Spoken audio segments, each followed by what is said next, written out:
আসবে মরণ কখনো কোথায় কারো জানা নাই। আসবে মরণ কখনো কোথায় কারো জানা নাই। জানাজার নামাজের আগে নামাজ পড়ো ভাই। জানাজার নামাজের আগে নামাজ পড়ো ভাই। তোমার জানাজার নামাজের আগে নামাজ পড়ো ভাই। রুকুকারীর সাথে আল্লাহ রুকু করতে বলে, তুমি কেন কাজে বিভোর বলো না তাহলে।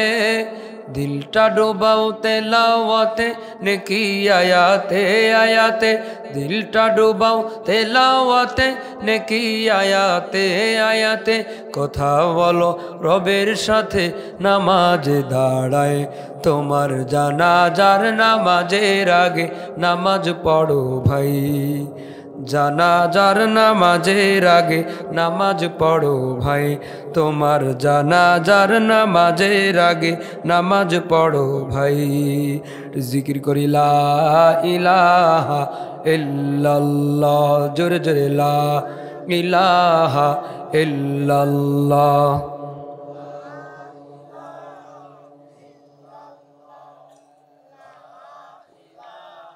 মোটা করো।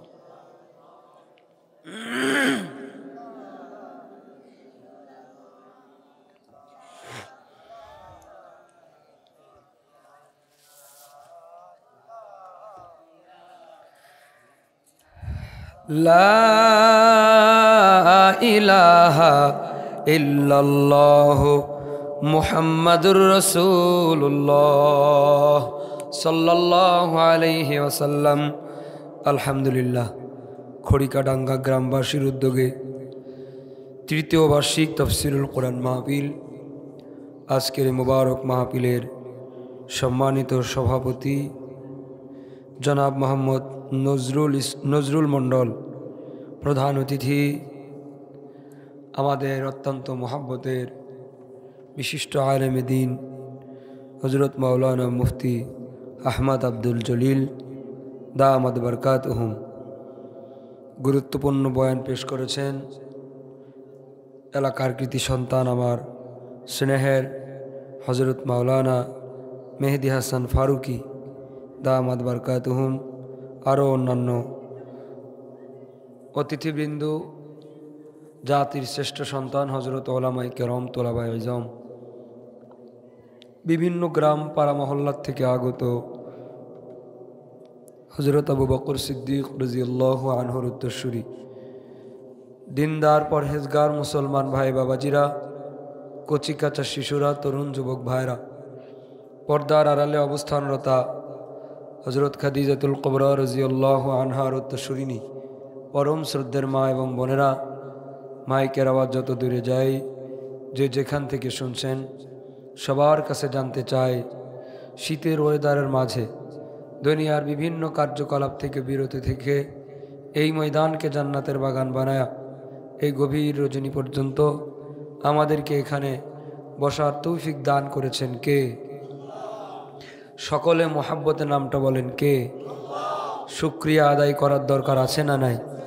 মনের সবটুকু ভক্তি আবেগ উজাড় করে আসমান জমিন প্রকম্পিত করে মুসলমানের মতো আওয়াজ দিয়ে সকলে বলি আলহামদুলিল্লাহ। একবার বলি আল্লাহু আকবার। একটু হাত উঁচা করে বলি আল্লাহু আকবার। বলেন বড় কে? সবাই নাম বলেন। বড় কে? আর কোনো বড় আছে? আর কোনো বড় হতে পারে? নিয়ম চলবে কার? আইন চলবে কার? নারায়ে তাকবীর। আমি আরেকবার তাকবীর দিব। আপনারা যেই আওয়াজটুকু শরীরের ভিতরে জমানো আওয়াজ, সবাই পুরা আওয়াজটা না দিয়ে জমায় রেখে অল্প একটু আওয়াজ দিয়েছে। এই জমানো আওয়াজগুলো বের করতে হবে।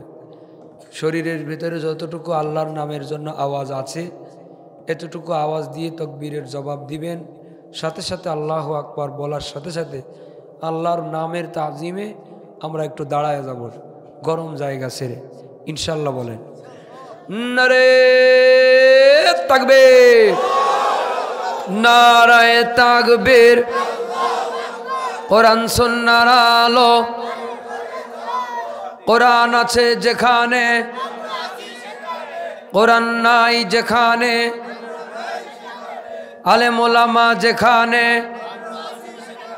বলেন মারহাবা। একটু দাঁড়ান, বসেন না, অনুমতি হইলে বসবেন। একটু নাড়াচাড়া দেন, শরীর নাড়ান, গিরে গাঁটটা ব্যথা হয়ে গেছে না, একটু নাড়াচাড়া দেন। মাজা হাঁটু যেখানে যা আছে একটু নাড়াচাড়া দেন, ডান বামে একটু মোড়া দেন। এবারে সামনে আগান। এবার কোন ঠিক হয়েছে? আগায় তারপরে কোন ঠিক হয়েছে? সামনে আগান, আগান, কোনো কিছু নেই ওখানে, টেনশন করতেছে। সামনে আগান, এত শীত নেই এখন। এই ফাঁকা রেখে বসেন না। এই স্টেজের দিকে যেটা একটু দাও তো, অল্প একটু দাও স্টেজের আওয়াজটা। এই সামনে আগান, না বেশি হয়ে গেছে। এই যে ফাঁকাটা পূরণ হবে, এই যে ফাঁকা, এই যে কালো জ্যাকেটওয়ালা, সামনে আগান। আপনি ফাঁকা রাখছেন কেন? ওই যে পিছনে লোক দাঁড়ায় আছে, আপনারা ফাঁকা রেখে বসে আছেন। এই যে লাল টুপিওয়ালা, সামনে আগান।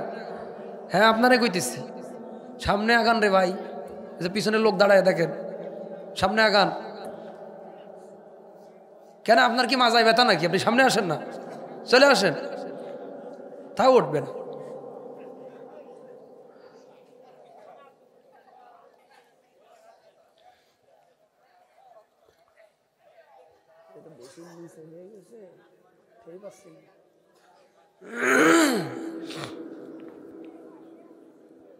রাস্তাঘাট, দোকানপাট, যে যেখানে আছে সবাইকে মাহফিলের প্যান্ডেলে চলে আসার জন্য অনুরোধ করছি।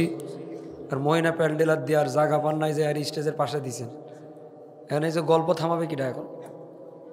এটা আমার দ্বারা সম্ভব না। দুনিয়ায় এমন কোনো হুজুর নাই যে এ থামাতে পারবে। পারবে এ থামার জিনিস? মায়ের আর মা বোনেদের কাছে অনুরোধ করতেছি, আপনারা একটু দয়া করে সাইলেন্ট, মুখ বন্ধ করেন। মা বোনেরা মুখ বন্ধ করেন, তাও চিল্লাই। একটু চুপ করেন, বাচ্চা কাচ্চা চুপ করো, ওরা কি আর ওয়াজ শুনবে?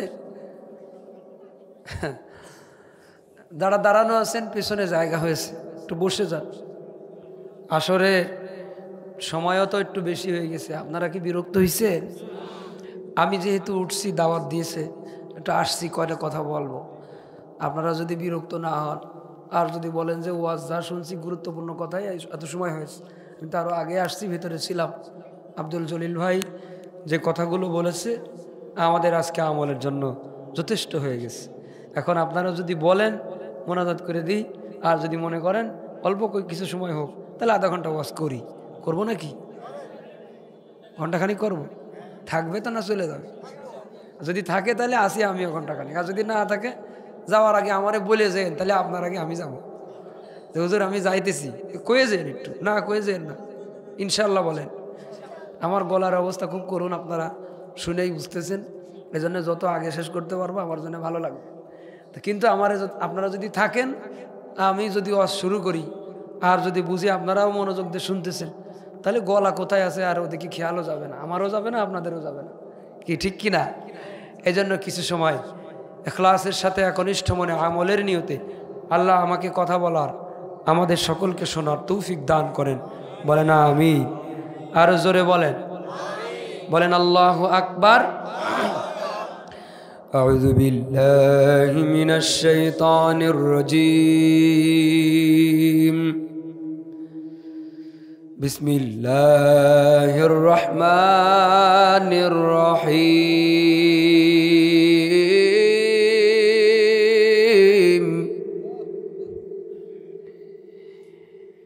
ইয়া আইয়ুহাল্লাযীনা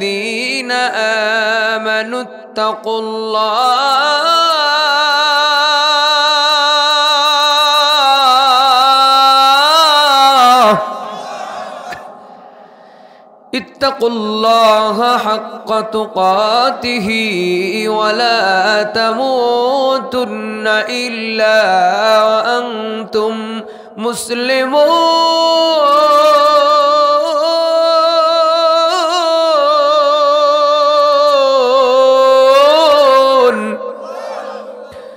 মুসলমান ভাইরা আমার, পর্দার আড়ালের সম্মানিতা মা বোনেরা, খড়িকাডাঙ্গা গ্রামবাসীর উদ্যোগে আজকের এই তৃতীয় বার্ষিক তাফসীরুল কোরআন মাহফিলে আল্লাহ তাআলা দুনিয়ার বিভিন্ন কাজ থেকে বিরতি রেখে এই ময়দানকে জান্নাতের বাগান বানায়া আমাদেরকে কবুল করেছেন, যাচাই বাছাই করে কবুল করেছেন।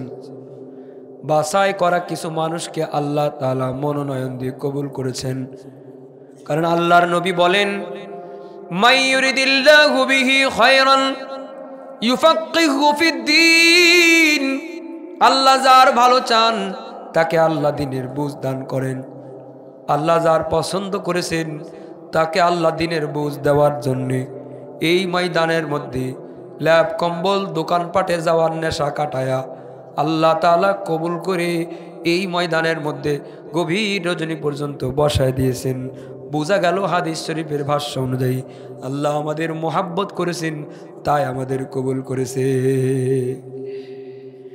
হতে পারে আজকের এই মাহফিল আপনার আমার অনেকের জীবনের শেষ মাহফিল।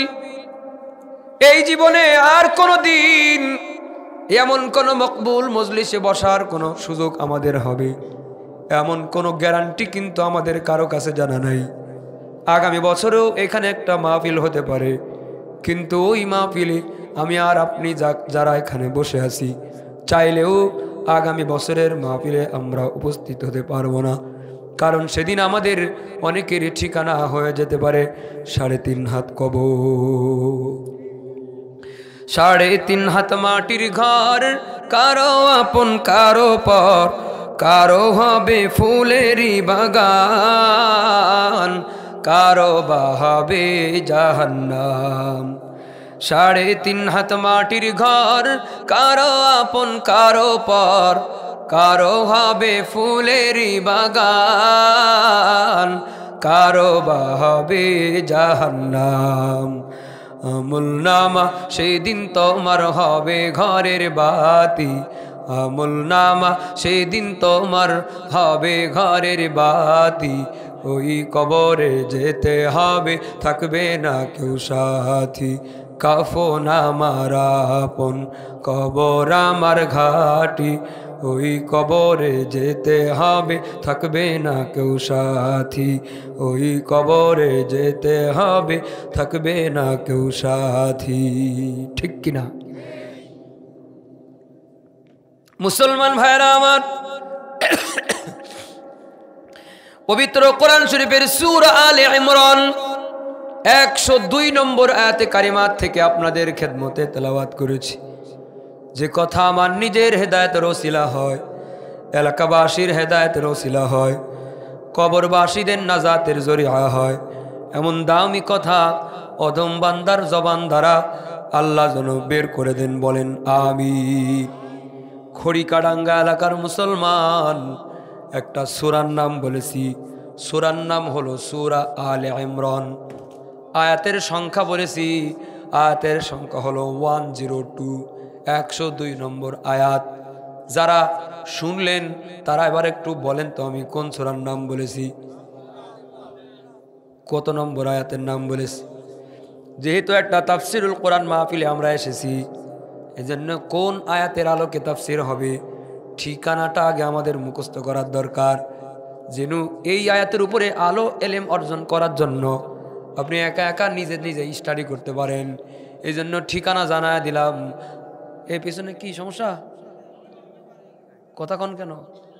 আরে অন্ধ করে আরো ভালো হইস, সমস্যা আছে কোনো? কোনটা? এই লাইট বন্ধ করে দিতে বলছে, তা দেন, বন্ধ করে দেন। এই লাইট দুটো লাইন কেটে দেন, এই গোড়ার থেকে লাইন কাটেন, এনে তো প্লাস দিয়ে তার কেটে দেন, তাড়াতাড়ি করেন। আর চেহারা দেখা যায় না তো, আমিও দেখতে পারি না। আর আপনারা এই পাশে জায়গা আছে, আপনারা কিন্তু এই পাশে আসতে পারতেন সোজাসুজি। আমার তো এই সাইডে সাইড, তাদের সম্ভব এই পাশে চলে আসেন। হ্যাঁ,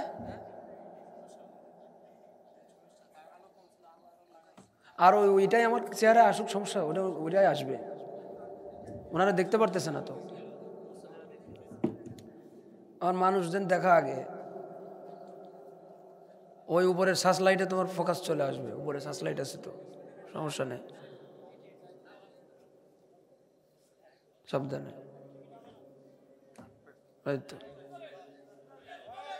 সুন্দর হয়েছে না? এই তো ঠিক আছে, মাশাআল্লাহ। এবার বলেন কোন সূরা? এবার ভালো হয়েছে, কেউ ফাঁকি দিলে দেখা যাবে, উঠে গেলেও দেখা যাবে, আগে দেখা যাইত না। কোন সূরা? কত নম্বর আয়াত? এই তোমরা কইলে না কা? হ্যাঁ, ফাঁকিবাজ। সবাই আওয়াজ দিয়ে বলেন কোন সূরা? এরপরও সবাই কইনি, কারণ আছে, পারে না তা কবে কেমনে? যে জিনিস জীবনে একবার অন্তত শুনছে সেটা না কইয়ে দিলে কইতে পারবে? জীবনেও শুনে নাই, জীবনেও পড়ে নাই, সেই জিনিস বলবে কেমনে? ঠিক না? তা আমি যদি বলি এবার যেটা জানেন সেটার আমি প্রশ্ন করব, আপনারা কি উত্তর দিতে রেডি আছেন? যারা পারেন তারা উত্তর দিবেন, যারা পারেন না তারা উত্তর দিয়েন না, তাহলে জানবো যে কয়জন পারলো না। বলেন তো কোরআন শরীফে মোট কয়টা সূরা? এটাও দেখে ফেলছি যে কারা পারে না। এবার বলেন কোরআন শরীফে মোট পারা কয়টা? এটা আবার একটু বেশি লোকে পারছে। সূরা কয়টা? অর্ধেকের বেশি মানুষ জানে না। সূরার নামটা কইলাম তা অর্ধেক মানুষ বলতেও পারে না, 2-3 বার বলার পরেও বলতে পারে না। মুসলমানের সন্তান, কোরআন শরীফের পারা কয়টা, কোরআন শরীফের সূরা কয়টা, সূরার নাম কি বলা দিলেও যে বলতে না পারার এই যে অযোগ্যতা, এটা মুসলমানের সন্তান আমরা, কোরআনের ব্যাপারে সাধারণ একটা জ্ঞান আমাদের নাই। এটা সফলতা না ব্যর্থতা? খুশির সংবাদ না দুঃখের সংবাদ? আওয়াজ বাড়াবা না, হ্যাঁ? আমি এমনি জোরে পিছনে আসবো, কিন্তু তুমি আবার পিছনে আইসি বলে আবার বাড়াই দিয়ে না। আমার কমের দরকার, তাই আমি পিছনে আসতেছি। তুমি যদি বাড়াই দাও আর পিছনে এসে লাভ হইলো কি?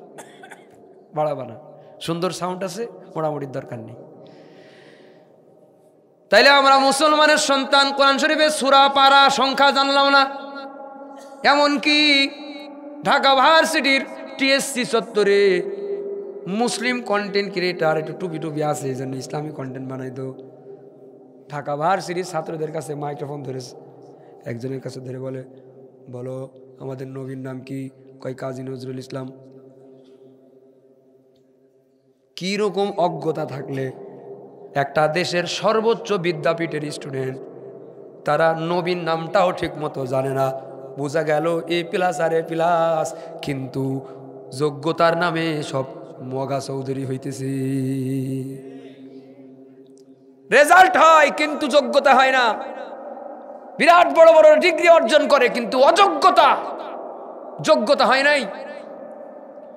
আমাদের মুসলমানের সন্তানেরা লেখাপড়া করে, ভার্সিটিতে পড়ে, কিন্তু ইসলামের এই গুরুত্বপূর্ণ বিষয়গুলো জানে না। কেন জানানো হয় নাই? তাই জানে না। কেন জানানো হয় নাই? লেখাপড়া কি করে নাই? লেখাপড়াও করেছে, ভার্সিটিতে পড়ে, তাও জানে না। জানে না কেন? বইয়ের মধ্যে নাই তাই জানে না। কথা কইলো না? বইয়ের মধ্যে নাই কেন? নাই বলে আগেও যে ছিল না তা কিন্তু নয়, এক সময় ছিল এখন নাই। আরে এক সময় ছিল এখন নাইটা নাই করে দিল কে? নাই করে দিল দীপুমণি, নাই করে দিল নাওফেল, নাই করে দিল ইসকনের দালাল শিক্ষা মন্ত্রণালয়। কথা কর। মুসলমানের দেশের মধ্যে স্কুলের বইগুলোর উপরে ছিল রব্বি শরহলি সাদরি ওয়াসসিরলি আমরি ওয়াহলুল উকদাতাম মিন লিসানি ইয়াফকাহু কওলি। স্কুলের বইয়ের মধ্যে রব্বি জিদনি ইলমা ছিল কিনা? এখন যারা পড়ো আছে, তা তোমরা মগা হবে না তো কারা হবে? তোমাদের সিলেবাসের মধ্যে রব্বি শরহলি সাদরি ছিল, এখন নাই। রব্বি জিদনি ইলমা ছিল, এখন নাই। মুসা কালিমুল্লাহ, আল্লাহ তাআলা বললেন যাও ফেরাউনের কাছে দাওয়াত নিয়ে যাও। মুসা পয়গম্বর বললেন আল্লাহ ছোটবেলায় ভুল করে আগুন মুখে দিছিলাম, এই জন্য আমার জিহ্বাটা পুড়ে গেছি, আমার জবানের মধ্যে অস্পষ্টতা আছে, আমার জবানটা স্পষ্ট করে দেন। একটা বাদশার দরবারে যাবে দাওয়াত দিতে, আমার তো বুকের মধ্যে একটু ভয় ভয় করে, একটু সাহসটাও বাড়ায় দেন।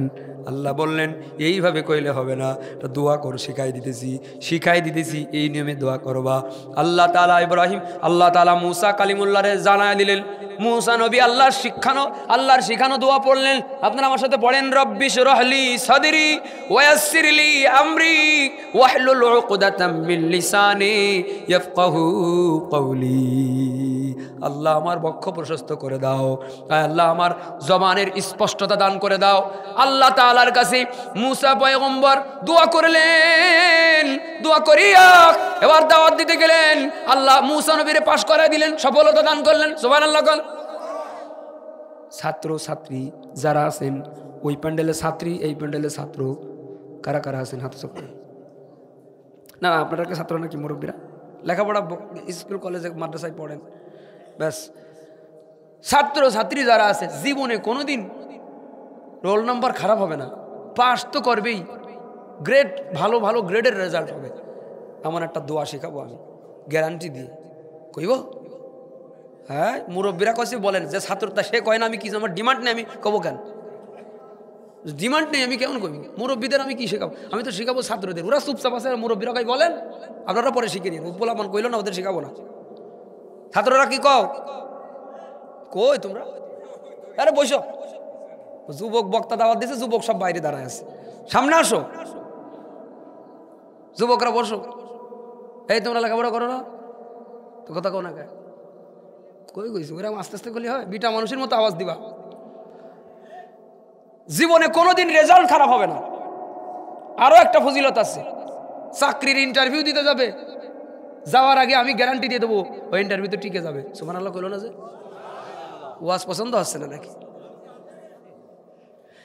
আরো একটা কাজ আছে, নেতা মিয়া মাতব্বর গ্রামের সালিশ বিচার যারা করেন, বিচারে বসার আগে ওই দোয়া পড়বেন।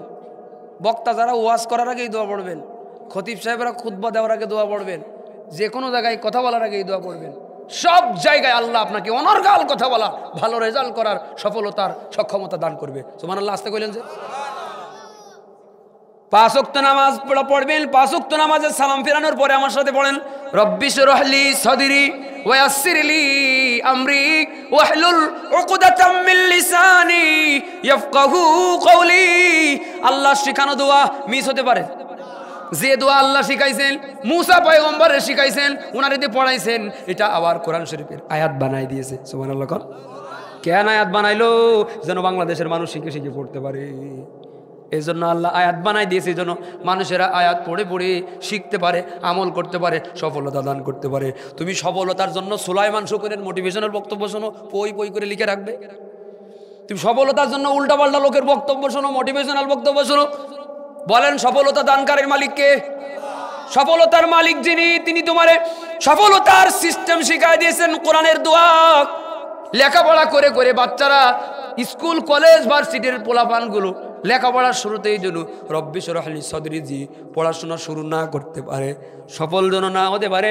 এই জন্য দীপমণি আর ইসকনের দালালেরা শিক্ষা কমিশনের মধ্যে থেকে গিয়া আগে বইয়ের মধ্যে থেকে ওই দোয়া কাটছে, যেন বাঙালি সফল হতে না পারে। সফল যদি না হয় তাইলে ব্যর্থরা সফল যারা ওদের কাছে যাবে। এজন্য এদেশে কোনো ভালো চিকিৎসক হয় না, গবেষক হয় না, আবিষ্কারক হয় না। কেউ যদি হতে গিয়েছে তারে দমন করে পাঠায় দিয়েছে। আবিষ্কারক হতে দেয় নাই, চিকিৎসক হতে দেয় নাই, গবেষক হতে দেয় নাই। চিকিৎসা করবো কোন জায়গায়? দাদার বাড়ি। ভালো পেঁয়াজ পাবো কোন জায়গায়? দাদার। আমাদের ভালোটা ওদের দিলাম, ওদের মন্দটা মোটা মোটা পানিওয়ালা পেঁয়াজ আমাদের দিল। আমাদের ভালো সুন্দর সুন্দর মুসুরির ডাল ওরা নিল, আর ওদের মোটা মোটা হাইব্রিড মার্কা ওই মুসুরির ডাল আমাদের দিল। কথা বললেন না কে? আমাদের বড় বড় ইলিশ মাছ, আরে কি সুস্বাদু ইলিশ মাছ রে, খাইতে পারলাম না রে, সব দাদারে দিয়ে দিল। আমাদের ইলিশ মাছ আমরাই খাইতে পারলাম না, আমরা পাইলাম শুধু ঝাটকা। আমরা পাইলাম ঝাটকা। দাদার দিদি, কলকাতার দিদি আর দিল্লির দাদা, দাদার দিদিরা মিলে আমার দেশের ভালো জিনিসগুলো খাইলো, ওদের দেশের রিজেক্ট জিনিসগুলো বাঙালি আমাদের দিল। এত সামসামি করলাম, তারপরেও মুসলমানের স্বার্থে ফিলিস্তিনকে পর্যন্ত সমর্থন করতে পারে নাই। এই দাদারাই আমাদের শিক্ষা কমিশন নিয়ন্ত্রণ করেছে। যারা ছিল এরাই আমাদের শিক্ষা কমিশনগুলো, তাদের দালাল দিয়া আমাদের বাচ্চারা যেন লেখাপড়া করতে গিয়া দ্বীনি শিক্ষা মুসলমানের মতো জ্ঞান অর্জন করতে না পারে, বরং এটা কমপ্লিট নাস্তিক হয়ে বের হয়। শিক্ষা সিলেবাসের মধ্যে তার বাপের গল্প ঢুকাইছে। সাহাবীর গল্প মাইনাস করে বাপের গল্প ঢুকাইছে, নবীর গল্প মাইনাস করে তার দলের নেতার গল্প ঢুকাইছে। তার বাপ কবে মরছে, কবে বাঁচলো, কবে জেলে গেল, কবে পলাইলো, কবে দেশে আসলো, সব যখন ঢুকছি একটা বাকি আছে, সে নিজে কবে বলাইছে। এটা আরে কথা কইল না, ওইটা তো সামনের ডায় আসবে, কথা কন না কে? ও কবে পলাইছে এটা সামনের সিলেবাসে আসতে হবে, যে বাংলাদেশের জাতির সঙ্গে গাদ্দারি করে মুসলিম শিক্ষা বইয়ের থেকে বাদ দিয়া হিন্দুয়ানি কালচার আর তার বাপের বিদ্যা শিক্ষা দিয়েছে। এবার তোমার পড়ানোর বিদ্যা আমাদের বাচ্চারা মুখস্থ করবে। আমাদের সন্তানদের নাস্তিক বানানোর থিওরি বানায় দিয়ে গেছে। এজন্য কোরআন জানে না, হাদিস জানে না, শিক্ষা নাই, আল্লাহ নাই, নবী নাই, ফেরেশতা নাই, সাহাবী নাই, কালেমা নাই, বইয়ের মধ্যে কিচ্ছু নাই, আছে সব নাস্তিকের বিদ্যা। আর বলে আল্লাহ বানায় নাই, বান্দরের জাত তোমরা। আমাদেরকে বান্দরের জাত বানাই দিয়েছে। বলে যে বান্দর মানুষ একদিন কি ছিল, মানুষ একদিন বান্দর ছিল। বান্দর হাঁটতে হাঁটতে হাঁটতে লেজ কেটে অটোমেটিক দাঁড়ায় মানুষ হয়ে গেছে। কি এক পাগলামি, গাঁজা করি, গলা বন্ধ গাঁজা থাকলে, গাঁজা খাইলেও তো এত উল্টাপাল্টা কথা কয় না মানুষ। অটোমেটিক নাকি মানুষ তৈরি হয়ে গেছে। এই সামিয়া নাকি অটোমেটিক হয়েছে, না কেউ বানাইছে? তোমাদের নাকি এগুলা মাইকলাদের? এই যে এই যে এই যে দেখছেন, লোক বসেছে কথা করছে না, আমি ফাও বিজ্ঞাপন দিয়ে দিতেছি ব্যবসা না। আসলে কি এই মাহফিল কর্তৃপক্ষ বসে বসে মুনাজাত করছে, আল্লাহ কাল মাহফিল প্যান্ডেল বানায় দাও, ঘুমের থেকে উঠে দেখছে অটোমেটিক প্যান্ডেল হয়ে গেছে। তাই হয় না? ওনারা মিস্ত্রিতে বানাইছে। কয়টা মিস্ত্রি?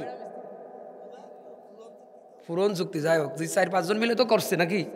এত লোকে মিলে 1-2 দিন মিলে প্যান্ডেল বানাইছে, মাইক চালাইতেছে, তাও লোক বসে থাকা লাগতেছে না? এমনি এমনি হয়ে গেছে। এই কাপড়ের জিনিস, এই ইলেকট্রনিকের জিনিস, এই বাঁশের ফ্রেম, এইটা যদি এমনি এমনি না হতে পারে, তাহলে মানুষের চোখের মতো চোখ আজ পর্যন্ত কেউ বানাইতে পারলো না। মানুষের হার্ট, কিডনি, লিভার, ফুসফুস, এইগুলোর মতো একটা বিকল্প কোনো বিজ্ঞানীর আজকে বানানোর মুরদ হইল না। এই বিশাল বিশাল জিনিসগুলো, এই বিকল্প না এমন জিনিসগুলো এমনি এমনি তৈরি হয়েছে। এটা যে বলবে, ওর মায়ের ছাড়া কথা কওয়া যাবে না। না, আমাদের বাচ্চাদের শিখাইছে যে অটোমেটিক তৈরি হয়েছে, অটোমেটিক মানুষ হয়েছে। আল্লাহ তাআলা বলেন ওয়ালাকাদ কাররামনা বানি আদম। আল্লাহ তাআলা বলেন তোমরা সবাই বনি আদম না বনি বান্দর? কর না কে? বনি বান্দর না বনি আদম? তাহলে আমাদের আদমের সন্তান হিসেবে স্বীকৃতি দিয়েছে কে? আল্লাহর নাম বলতে কি কোনো সমস্যা আছে?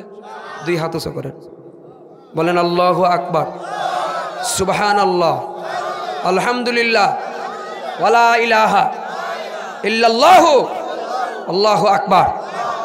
এবার আল্লাহর নাম বলতে কৃপণতা করবেন না, তাহলে এবার কিন্তু বলেন আমাদের বানাইছেন কে?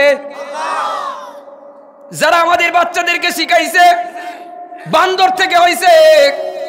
গত 16 বছর আমি বাংলাদেশের বিভিন্ন জায়গায় ওয়াজ করে করে বলছি, যারা আমাদের সন্তানদেরকে তোমরা বান্দরের বাচ্চা বানাতে চাও, তোমরা জেনে রাখো বান্দরের বাচ্চা। সুন্দরবন বাংলাদেশের বর্ডারের পাশে, সুন্দরবনের ভেতরে বান্দরের জাত আছে। যারা আমাদের সন্তানদেরকে আদমের সন্তান মনে করে, তারা মানুষের বিচরণ ভূমিতে থাকবে। আর যারা মনে করে মানুষ একদিন বান্দর থেকে আসছে, দাদার বাড়ি চলে যাও, দেশ ছেড়ে সুন্দরবনের মধ্যে দাদা বান্দরের সঙ্গে থাকবা। আমার ওয়াজ ওরা শুনে নাই, বরং এই ওয়াজ যখন করছি পাতি নেতারা বসে বসে চশমার ফাঁক দিয়ে আমার হুমকি দেওয়ার চেষ্টা করছি, চোখ গরম করছে যে হুজুর নাকি আমার সরকারের বিরুদ্ধে ওয়াজ করতেছি। ওয়াজ যেহেতু শোনে নাই, আল্লাহ তাআলা ওয়াজ আসলে শোনায় দিয়েছি। আসলে ওদেরকে শুধু সুন্দরবন নয়, সুন্দরবন পার করে মামার কোলের মধ্যে পাঠায় দিছি। আমাদের সন্তানরা আলু ভর্তা বানানো শিখলো, ডিম ভাজি করানো শিখলো, কলা গাছ বানানো শিখলো। এই নাকি লেখাপড়া করার জায়গা? লেখাপড়ার জায়গায় এইগুলা শিখাইছে, আল্লাহর নাম শিখায় নাই, নবীর নাম শিখায় নাই, কোরআন হাদিস শিখায় নাই। আমাদেরকে বলে ডাইল, আমরা যখনই বলছি বয়কট ইন্ডিয়া, তখন বলছে ডাইল দেবো না, পেঁয়াজ দেবো না, ঝাল দেবো না, মরিচ দেবো না, কিচ্ছু দেবো না, না খেয়ে মরবি। আমরা কইছি রিজিকের মালিককে, আমরা কইছি আমরা না খেয়ে মরবো না, আমাদের যিনি বানাইছেন আমাদের তিনি খাওয়াবেন। যেই আমরা বয়কট ইন্ডিয়া করছি, ওরা আমাদের বলছে না খেয়ে মরবি। তারপরে কি হয়েছে জানেননি? কিছুদিন পরে বস্তা বস্তা তরকারি নিয়ে রাস্তায় ছিটায় আন্দোলন শুরু করছি। ইন্ডিয়ার কলকাতার চাষিরা এবার বস্তা বস্তা আলু ছিটায়, পেঁয়াজ ছিটায়, মরিচ ছিটায়, ডাল ছিটায়। ও মমতা, বাঙালি কাস্টমার দে। ও ও দিল্লির নরেন্দ্র দাদা, বাঙালি কাস্টমার দি। ওরা কয় না, বাঙালি তা তো তোমার দেশের তা নেবে না। কেন নেবে না? বয়কট করেছে। ওরা কয় বাঙালিরা যদি আমাদের না নেয় আমরা মরা যাব। ওরা নরেন্দ্র কয় বাঙালিরা যদি কাউরে 3 তালাক দেয় তো 3 তালাক দেওয়াবো। কোনো মুসলমান কোনো দিন ঘরে নেয় না। ইন্ডিয়ারে বাঙালি কয় তালাক? ইন্ডিয়ার বাঙালি 3 তালাক দিয়ে জীবনে কোনো দিন ইন্ডিয়ার পণ্য নিবে না। এবার এরা বলে যদি বাংলাদেশের কাস্টমার না দাও তাহলে রাস্তায় তরকারি ছিটাইলাম, রাস্তার উপরে শুয়ে পড়লাম, শুরু করলাম অনশন। বাঙালি কাস্টমার দিবা, নাইলে আমরা না খেয়ে মরে যাব। আমি কইলাম আমরা না খেয়ে মরে যাওয়ার কথা ছিল। ওরা না কইছিল আমরা না খেয়ে মরে যাবো, তো নিজেরাই না খেয়ে মরে যাইতেছি। রিজিকের মালিককে আরো জোরে বলেন। এই ইন্ডিয়া গত 16 বছরে আমাদেরকে একটা অঙ্গরাজ্য মনে করেছে। আমাদের দেশের, আমাদের বুকের উপর দিয়ে রাস্তাঘাট, ব্রিজ, কালভার্ট সব কিছু বানাইছে। আমাদের মুসলমানদেরকে কচুকাটা করে ওখানে মুসলমান মারে আর বলে বাংলাদেশের হিন্দু সব মরে গেল। ওখানে মুসলমান মরে আরে বলে বাংলাদেশের হিন্দু সব মরে গেল। আমরা তো দেখলাম যে হিন্দুরা বাংলাদেশে জামাই আদরে আছে। কথা কন না কে? এরা বাংলাদেশে জামাই আদরে আছে। আমরা ওখানেও মরি, এখানেও মরি। তবে বাংলা একটা কথা আছে, কান টানলে মাথা আসে। কান টানলে মাথা আসে। তোমরা আমাদের মসজিদ ভেঙেছো, সেখানে আমরা তোমাদের মন্দির পাহারা দিয়েছি। এই তোমরা আমাদের প্রতিদান দিলা। তোমরা মসজিদ ভাঙতেছো, মুসল্লি মারতেছো, আর আমরা তোমাদেরকে উপদেষ্টা বানাই দিছি। কথা কন না কা? আমরা তোমাদের অধিকার দিতেছি, তোমরা আমাদের মুসলমান মারো। কান টানলে মাথা আসে। বারবার তো এই কাম আমরা করব না যে তোমরা আমাদের মাঠ দিবার, এখানে তোমরা তোমাদের আমরা আদর করব। বারবার এই কাম হবে না। এখানে তোমরা আছো, ওখানে আমরা আছি। এখানে তোমার সংখ্যালঘু, ওখানে আমার সংখ্যালঘু। ওদের সাথে আচরণ যেমন হবে এদের সাথে আচরণ তেমন হবে। কান টানলে মাথা আসে। ওইখানে মুসলমান মারো, আমরা আন্দোলন করি। মুসলমানের উপরে নির্যাতন বন্ধ করো নাই। এখানে তোমার জাতি আছে, আমার মসজিদ ভাঙলে তোমার মন্দির পড়বে, আমার মুসলমান মারলে তোমার হিন্দু মরবে। কথা বলেন। সাম্প্রদায়িক সম্প্রীতির ধর্ম যে ইসলাম, সংখ্যালঘুর প্রাপ্য শুধু দেয় রে ইসলাম। সাম্প্রদায়িক সম্প্রীতির ধর্ম যে ইসলাম, সংখ্যালঘুর প্রাপ্য শুধু দেয় রে ইসলাম। আগ বাড়িয়ে হামলা করে উস্কানি দেয় জনতারে, নয় রে মুসলমান। আগ বাড়িয়ে হামলা করে উস্কানি দেয় জনতারে, নয় রে মুসলমান। ওরা আসলে বেঈমান, ওরা খোদার নাফরমান। ওরা আসলে বেঈমান, ওরা খোদার নাফরমান। মসজিদেতে করলো পেশাব ইহুদি বেদুইন, ক্ষমা করলো দিনের নবী নিজেই করলো ক্লিন। মসজিদেতে করলো পেশাব ইহুদি বেদুইন, ক্ষমা করলো দিনের নবী নিজেই করলো ক্লিন।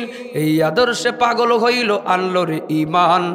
এই আদর্শে পাগল হইল আনলো রে ইমান।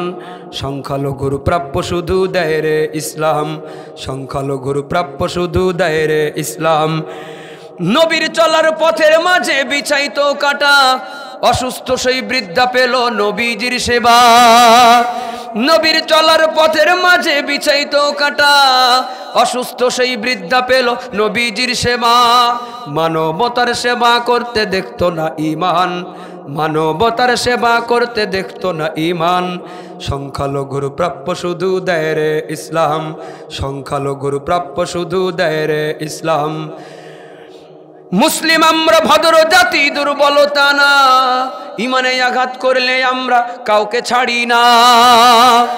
মুসলিম আমরা ভদ্র জাতি, দুর্বলতা না। ইমানে আঘাত করলে আমরা কাউকে ছাড়ি না। তবে কোনো দুষ্কৃতিকারী নয় রে মুসলমান। তবে কোনো দুষ্কৃতিকারী নয় রে মুসলমান, সংখ্যালঘুর প্রাপ্য শুধু দেয় রে ইসলাম, সাম্প্রদায়িক সম্প্রীতির ধর্ম যে ইসলাম, সংখ্যালঘুর প্রাপ্য শুধু দেয় রে ইসলাম। আগ বাড়িয়ে হামলা করে উস্কানি দেয় জনতারে, নয় রে মুসলমান ওরা আসলে বেঈমান, ওরা খোদার নাফরমান, ওরা আসলে বেঈমান, ওরা খোদার নাফরমান, ওরা আসলে বেঈমান, ওরা খোদার নাফরমান। মারহাবা দেন না, না গজল গাইলে কি অসুবিধা আছে? তো মারহাবা সে নিয়ে লাগতেছে যে, হ্যাঁ হাদিয়াও দিলেন না, মারহাবাও দিলেন না, হাদিয়া নিয়ে দেবো, গজলের হাদিয়া। আচ্ছা তাই নাই দিলেন না, সমস্যা নেই, মারহাবা তো দিবেন, দেবেন অটোমেটিক। যদি মারহাবা দেয় গজল অটোমেটিক হবে, আর যদি মারহাবা দেন না তা গজল আমি ফাঁকি দিয়ে চলে যাব। গজল গাইলে মারহাবা হবে অটোমেটিক, একটা মারহাবা দেন দি। তাহলে এবার সবাই বলেন আমি কোন সূরা থেকে ওয়াজ করতেছি, কত নম্বর আয়াত? আল্লাহ তাআলা এই আয়াতের মধ্যে বলেন, আল্লাহ তাআলা বলে দিয়েছেন আল্লাহকে ভয় করার মতো ভয় করো, ইত্তাকুল্লাহ হাক্কা তুকাতিহি, আল্লাহকে ভয় করো, যেমন ভয় আল্লাহকে করা যায়, যেমন ভয় আল্লাহকে করার দরকার ওরকম ভয় করো। বলেন কাকে ভয় করব? ওয়ালা তামুতুন্না ইল্লা ওয়া আনতুম মুসলিমুন, এবং মুসলমান না হইয়া কবরে আসবা না রে। খড়িকাডাঙ্গা এলাকার মানুষ, মুসলমান হবা তারপরে কবরে যাবা, মুসলমান না হয়ে কবরে আসবা না। মুসলমান না হয়ে কোন জায়গায় যেতে নিষেধ? কবরে যেতে নিষেধ। আপনারা বলবেন হুজুর মুসলমান হয়ে কবরে যাব, এটা তো পরের কথা, মুসলমান হয়ে তো ওয়াজেই চলে আসছি, ওয়াজে আসার আগেই মুসলমান হয়েছি আমরা। কি আপনারা হিন্দু নাই? মুসলমান না সবাই? হিন্দুরা আসলে আসবে, সমস্যা নাই, কিন্তু আমরা ওয়াজে আসছি তো মুসলমান হয়ে আসছি। কবরে যে মুসলমান হয়ে যাব, মুসলমান হয়ে তো কবরে যাবই যাব। কবরে যাওয়ার আগে যে আজকে ওয়াজে আসছি তার আগেই তো আমরা মুসলমান হয়ে আসছি। তাহলে অন্তত এই বিষয়ে আমাদের সামনে আর ওয়াজ করার দরকার নাই, কারণ আমরা তো মুসলমান হয়েই গেছি। তো বিষয়টা যদি এমন মনে হয় তাহলে বলি আল্লাহ তাআলা মুসলমান যাদেরকে হতে বলেছেন তাদের প্রতি সম্বোধন করেছেন যে ইয়া আইয়ুহাল্লাযীনা আমানু, ইমানদারেরা মুসলমান হয়ে কবরে আসো। ইমানদাররা তো মুসলমানই, এদেরকেও আবার আল্লাহ মুসলমান হইতে কইছি। তাহলে কারণ আছে না নাই? এ কারণ কি জানার দরকার নাই? কারণ জানার দরকার আছে। 1 ঘন্টা টাইম আমারে দিছিলেন, এই টাইম পর্যন্ত যদি থাকেন তাইলে পুরা আয়াতের সবগুলো অংশের উপরে এর মধ্যে আলোচনা করা হয়ে যাবে। আয়াতটার আমি 3 ভাগে ভাগ করলাম। প্রথম ভাগ হলো আল্লাহকে ভয় করব, দ্বিতীয় ভাগটা হলো কেমন ভয় করতে হবে, যে ভয় করার মতো ভয়। তৃতীয় ভাগ হলো কি না হয়ে কবরে যাওয়া নিষেধ, মুসলমান না হয়ে কবরে যাওয়া নিষেধ। এটা কোন সূরা, কত নম্বর আয়াত? কতটুকু আজ আপনারা বুঝলেন? আমি একটু ছোট্ট পরীক্ষা নিতে চাই, যদি বিরক্ত না হন নিয়ে একটু সাহস করে বলেন যে নেন। হ্যাঁ, তা মুখ বন্ধ করে বসে থাকলে তো মনে করছে যে লেখাপড়া বাদ দিলাম পরীক্ষার ভয়, এখন আবার ওয়াজ এসে পরীক্ষা দিতেছে, কি জ্বালা। বলেন ভয় করব কাকে? পেছনে যারা আছে ওরা কইছে, গাছে যারা হেলান দিয়ে আছে কয়েছে, সবাই বলেন ভয় করবো কাকে? আরে কেমন ভয়? ভয় করার মতো ভয়। বলেন কি না হয়ে কবরে যাওয়া নিষেধ, মুসলমান না হয়ে কবরে যাওয়া নিষেধ। এটা কোন সূরা, কত নম্বর আয়াত?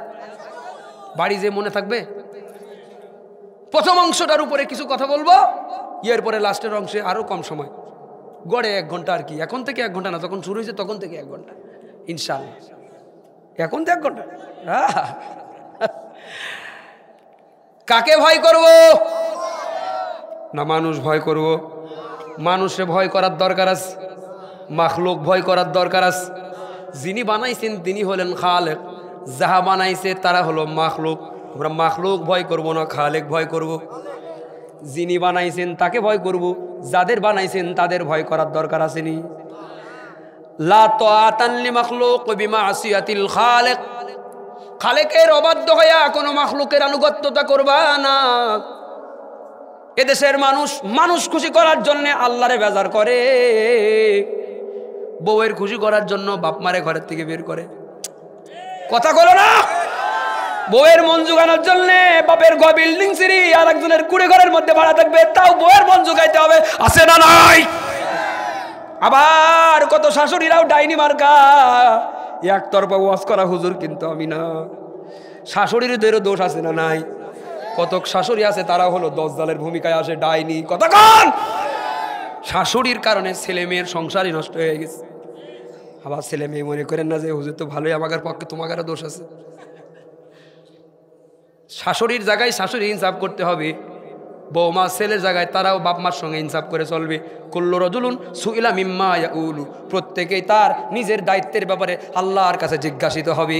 শাশুড়ি যদি জুলুম করে লা তাজলিমুনা ওয়ালা তুজলামুন, শাশুড়ি যদি জুলুম করে শাশুড়ির উপরে আল্লাহ জুলুম দিয়ে দিবি। বৌমায় যদি জুলুম করে এই বৌমাও একদিন শাশুড়ি হবে। এই জন্য ভয় করবো কাকে? আরো জোরে, আরো জোরে। এদেশের মানুষে ভয় করলো কিন্তু আল্লাহরে ভয় করে নাই। ভোটের আগের দিন নেতাই বাড়ি আসবে, কিছু টাকা পয়সার পোটলা দিয়ে বলবে আগামীকাল ভোটের মাঠেই যাবি না, আর যদি যাস তো আমার মার্কার উপরে সিল মারবি। যদি আমার মার্কার উপরে সিল না মারিস তাইলে পোলিং এজেন্ট যে আছে সেও আমার লোক, গার্ড যে আছে সেও আমার লোক, বাইরে যারা আছে তারাও আমার লোক, ভেতরে যারা আছে তারাও আমার লোক। যত আইন দেখাক এন্তেকাল কমিশন, ওই এন্তেকাল কমিশন যতই আইন দেখাক, ভিতরে কারবার কিন্তু আমাদের। ভোট যদি আমারটাই না দাও তাইলে গ্রাম সারা করে দেব। গ্রাম সারা হয়ে যাওয়ার ভয়ে তুমি যে স্বৈরাচারের মার্কার উপরে সিলটা মারলা, যেই সিল নিয়া আলেমরে নির্যাতন করলো, আলেমরে ফাঁসি দিল, আলেমরে রিমান্ড দিল, আলেমের শরীর রক্তাক্ত বানাইলো, স্বৈরাচারে যারা ভোট দিছে তারাও সমান অপরাধী, স্বৈরাচার যা করছে পাপের ভাগী। কষ্ট পাইতেছে মুসলমান ভাইয়েরা আমার, তাইলে ভয় করবো কাকে? দেশের মানুষ ভয় করে কিন্তু মালিক ভয় করে না। কেমনে বুঝাইবো জানি না। মানুষে ভয় করে, মালিক ভয় করে না।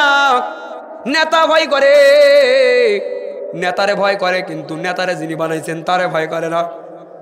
ইউনিয়ন সভাপতিরে ভয় করে, থানা সভাপতিরে ভয় করে, দলের নেতারে ভয় করে, মেম্বাররে ভয় করে, চেয়ারম্যান ভয় করে, এমপি ভয় করে, মন্ত্রী ভয় করে, র্যাব ভয় করে, বিডিআর ভয় করে, বিজিবি ভয় করে, রিমান্ড ভয় করে, জেলখানা ভয় করে, থানা ভয় করে, তার মামলা ভয় করে, কাঠগড়া ভয় করে, সব ভয় করলো কিন্তু মালিক চিনল না। জিন ভয় করে, বাথরুম লাগলেও একা একা ঘরের থেকে বের হয় না, একা একা বের হবে না, কাঁচা ঘুম ভাঙায় আর একজনের সাথে নিয়ে বাথরুমে যায়। তুমি তো গেছো ভিতরে তোমার কামে, তোমার স্বার্থে, ওই লোকের ঘুম ভাঙা এলাকা কয় আমার জিনের ভয়, যদি আমার ঠেসে ধরে। অন্ধকারের ভয়, অন্ধকারে একা একা বের হইতে পারে না, আছে না নাই? এদেশের মানুষ এত কিছুরে ভয় করলো কিন্তু যিনি বানাইছেন তারে ভয় করলো না। আল্লাহ বলেন আমারে ভয় কর, ইত্তাকুল্লাহ হাক্কা তুকাতিহি, আমারে যদি ভয় করিস তাহলে কবরটাও অন্ধকার হবে না। সুবহানাল্লাহ কইলো না? আমারে যদি ভয় করিস তাহলে দুনিয়ার অন্ধকার ভয় করার দরকার নাই। আমারে যদি ভয় করিস তাহলে দুনিয়ার সাপ ভয় করার দরকার নাই। কবরের মধ্যে সাপ দিব না, বাঘ ভয় করার দরকার নাই। কবরটা আমি রহফরাতুম মিন হুফারিন নার দিব না, কবরটা আমি রাউযাতুম মির রিয়াজিল জান্নাহ মার্কা একটা কবর দিয়ে দিব, যেই কবরের সঙ্গে মদিনার কানেকশন থাকবে, জান্নাতের বন্ধন। তো এই কবরের সঙ্গে একটা দরজা লাগানো থাকবে। মরণ একটা এমন দিয়ে দিব, যখন তুমি এসেছিলে ভাবে, কেঁদেছিল তুমি, হেসেছিল সবে, এমন জীবন তুমি করো হয়ে গঠন। মরণে হাসিবে তুমি, কাঁদিবে ভুবন। তাতানাজ্জালু আলাইহিমুল মালাইকা আল্লা তাখাফু ওয়ালা তাহজানু আবশিরু বিল জান্নাহ। তুমি যদি ইস্তেকামত থাকতে পারো আল্লাহকে ভয় করার উপরে, তাইলে তোমার মরণের সময় হয়ে যাইবে, আজরাইল তোমার কাছে আসার আগে একদল জান্নাতের ফেরেশতা তোমার কাছে নাজিল তোমার বাড়ির মধ্যে চলে আসবে। সুবহানাল্লাহ কন্যা। একদল ফেরেশতা তোমার বাড়ি এসে বলবে ওয়া আবশিরু বিল জান্নাহ, জান্নাতের সুসংবাদ গ্রহণ করো, তুমি জান্নাতি হয়ে যাইবা। হাসো, তুমি হাসো। কয় আমি হাসবো কেমনে, আমার তো মরণের ভয়, আমার তো হাসি আসে না। আল্লাহ বলে এরে হাসানোর ব্যবস্থা কর। সুবহানাল্লাহ কইলো না? কেমনে হাসানোর ব্যবস্থা করবে? মরণের টাইমে এবার হাসি আসে নাকি? কত চিন্তা, কত টেনশন। আল্লাহ বলে কইলাম তো আল্লাহ তাখাফু ওয়ালা তাহজানু, তোর ভয় নাই, তোর টেনশন নাই, হাসিস না কেন? বান্দা কয় আল্লাহ হাসি তো আসে না, তাও ভয় করে। কোন জায়গায় যাব? কইলে না দেখা তো এক জিনিস না। আল্লাহ কয় তুই দেখবি নাকি? কয় হ্যাঁ তোরে দেখায় দেব। মরণের আগে প্রজেক্টরের ভিডিও, টেলিভিশনের ভিডিও, মোবাইলের ভিডিও, কম্পিউটারের ভিডিও যেমন চোখের সামনে প্লে হয়, বান্দার মরণের সময় আল্লাহ তাআলা তার কবরের চিত্রটা সিসি ক্যামেরার মতো কবরে কি হইতেছে না হইতেছে, কবরের প্রস্তুত বিল্ডিংটা এর মরণের আগে এর চোখের সামনে প্লে করে দেয়। লোকটা দেখে মরণের আগেই তার 3.5 হাত কবর সবাই দেখে, সবাই সব কিছু দেখে না, যার কবর সে দেখে। এটা সাধারণ 3.5 হাত জায়গা না, বিশাল প্রশস্ত বিল্ডিং, বিশাল প্রশস্ত একটা সুন্দর একটা বেডরুমের মধ্যে ভিআইপি একটা বেডরুম, ভিআইপি বিছানা, ভিআইপি ডেকোরেশন করা, এসির থেকেও সুন্দর, সুন্দর লাইট, সুন্দর বিছানা, সুন্দর গান। ওই বিছানার পাশে খাবারের ট্রে নিয়া জান্নাতের সুন্দরী সুন্দরী হুর গেলমানরা খাবারের ট্রে নিয়ে ওই জায়গায় বসে আছে। ভিডিও কলে এই লোকের সঙ্গে ওই হুর গেলমানরা কথা বলে আর বলে তাড়াতাড়ি আয়, খাবার ঠান্ডা হয়ে যায়। ইরজিই ইলা রাব্বিকি রাদিয়াতাম মারদিয়াহ ফাদখুলি ফি ইবাদি ওয়াদখুলি জান্নাতি। বলেন আল্লাহকে ভয় করলে লাভ না লস? লস কইল কে? আল্লাহকে ভয় করলে লাভ না লস? আল্লাহকে ভয় করলে কোন লাভ? একটা উদাহরণ দিয়ে আমি আমার ওয়াজের শেষ অংশের মধ্যে ঢুকতে চাই। আল্লাহকে ভয় করলে লাভটা কি? মেশকাত শরীফের হাদিস শরীফের মধ্যে এসেছি, আল্লাহর একজন বান্দার যখন দুনিয়া থেকে বিদায় নিয়ে চলে যাওয়ার টাইম হয়ে গেল, মরণের সময় হয়ে গেছে, সন্তানদের ডাক দিয়েছে, ওসিয়ত করতেছে, বাবাই ও সন্তানেরা রে, আমার মরণের সময় হয়ে গেছে, আমি মরে যাব, মরণের আগে তোদের কাছে একটা ওসিয়ত করে আমি মরব। সন্তানেরা বলে কি ওসিয়ত রে বাবা? বাবাই তখন বলে আমি মরে গেলে আমার কবরটা হয়তো জাহান্নামের আযাবের গর্ত হয়ে যাবে, এজন্য আমার কবরের আযাব থেকে মাপ পাওয়ার জন্য একটা ওসিয়ত তোদেরকে করব। এই বাবাই বলে আমি কেমন মানুষ আমি জানি, তোরা আমারে যতই অমুক তমুক মনে করিস, যে যেমন সে জানে সে নিজে কেমন। কথা কন? এতদিন আমরা ওয়াজ করছি, ওয়াজের মাঝখানেও নেতা আসলো, বক্তার মাইক কেড়ে নিয়ে বলে হুজুর 10 মিনিট একটু টাইম দিন। হুজুরের ওয়াজের মাঝখানে 10 মিনিট কথা বললো, ওই 10 মিনিটের জায়গায় নেবে 30 মিনিট, নিয়ে কি কইবে?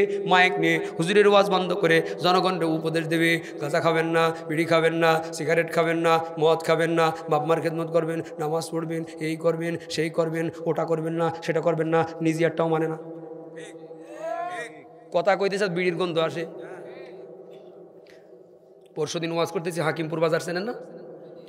চৌগাছা রোড হাকিমপুর বাজারে ওয়াজ করতেছি, আমার নাকে গাজার গন্ধ আসতেছে, স্টেজের পিছনে চলতেছে। পরশুদিনের কথা, আমার সাথে যারা আছে শুনে দেখি, স্টেজের পেছনে হুজুর ওয়াজ করতেছে, এখানে কোরআন হাদিসের পিছনে কাম চালাইতেছে। এই হলো এই যুগের মানুষের অবস্থা। গাজার গন্ধ, বিড়ির গন্ধ আর গাজার গন্ধ আলাদা না, ওর সাথে আর একটু কড়া একটা ব্যাপার আছে না। আর কালীগঞ্জের লোক আমরা গাজার গন্ধ তো চিনি, মোড়ে মোড়ে চিপাই চাপাই তো চলে। তো যেই লোকটা আমার মাইক কেড়ে নিয়ে পাশে দাঁড়ায় বক্তব্য দিল, মানুষে উপদেশ দিল, কত গুরুত্বপূর্ণ ব্যক্তি তিনি, চিন্তা করছেন? এসব কয় স্টেজ, এসব কয় হুজুর আমি একটু ব্যস্ত আছি, আমার একটু তাড়াতাড়ি ছেড়ে দেওয়া যায় না। এই তুই এত ব্যস্ত, তোর ওয়াজ আসতে কইছে কেন? তোর মতো পাতিরে তোর ওয়াজ আসার দরকার কি? তুই কি করলি? সে তো ক্ষতিই করলি, তোর আসারই দরকার ছিল না, তুই দূর হ ওয়াজের থেকে। কথা বল না কা, তোর আসার দরকার কি? মানুষ ওয়াজে বক্তা দাওয়াত দিয়েছে, বক্তার কাছ থেকে ওয়াজ শুনবে, তুই মাঝখানে এসে ব্যস্ততার দোহাই দিয়ে ওয়াজের মাঝখান দিয়া নিজে কথা বলে মানুষের ওয়াজের মনোযোগ দিলি নষ্ট করে, আবার ওয়াজের নামে মানুষের তুমি উপদেশ দিয়ে যাও। উনি ব্যস্ত কি জানেন? এখান থেকে আর গানের কনসার্টে যাবে। মুখে বলে ইসলাম, কাজেতে না দেখিলাম, মুখে বলে ইসলাম, কাজেতে না দেখিলাম, বেজার হয়েন না কেহ সত্য কথা বলিলাম, বেজার হয়েন না কেহ সত্য কথা বলিলাম। স্টেজে কেউ দরবেশে যে ইসলামেরই কথা বলে, আবারও তার চালা বেলা নিজে উল্টা পথে চলে। স্টেজে কেউ দরবেশে যে ইসলামেরই কথা বলে, আবারও তার চালা বেলা নিজে উল্টা পথে চলে। মসজিদে হাজিরা দিয়া মন্দিরে কয় হরে রাম, মসজিদে হাজিরা দিয়া মন্দিরে কয় হরে রাম, বেজার হয়েন না কেহ সত্য কথা বলিলাম, বেজার হয়েন না কেহ সত্য কথা বলিলাম।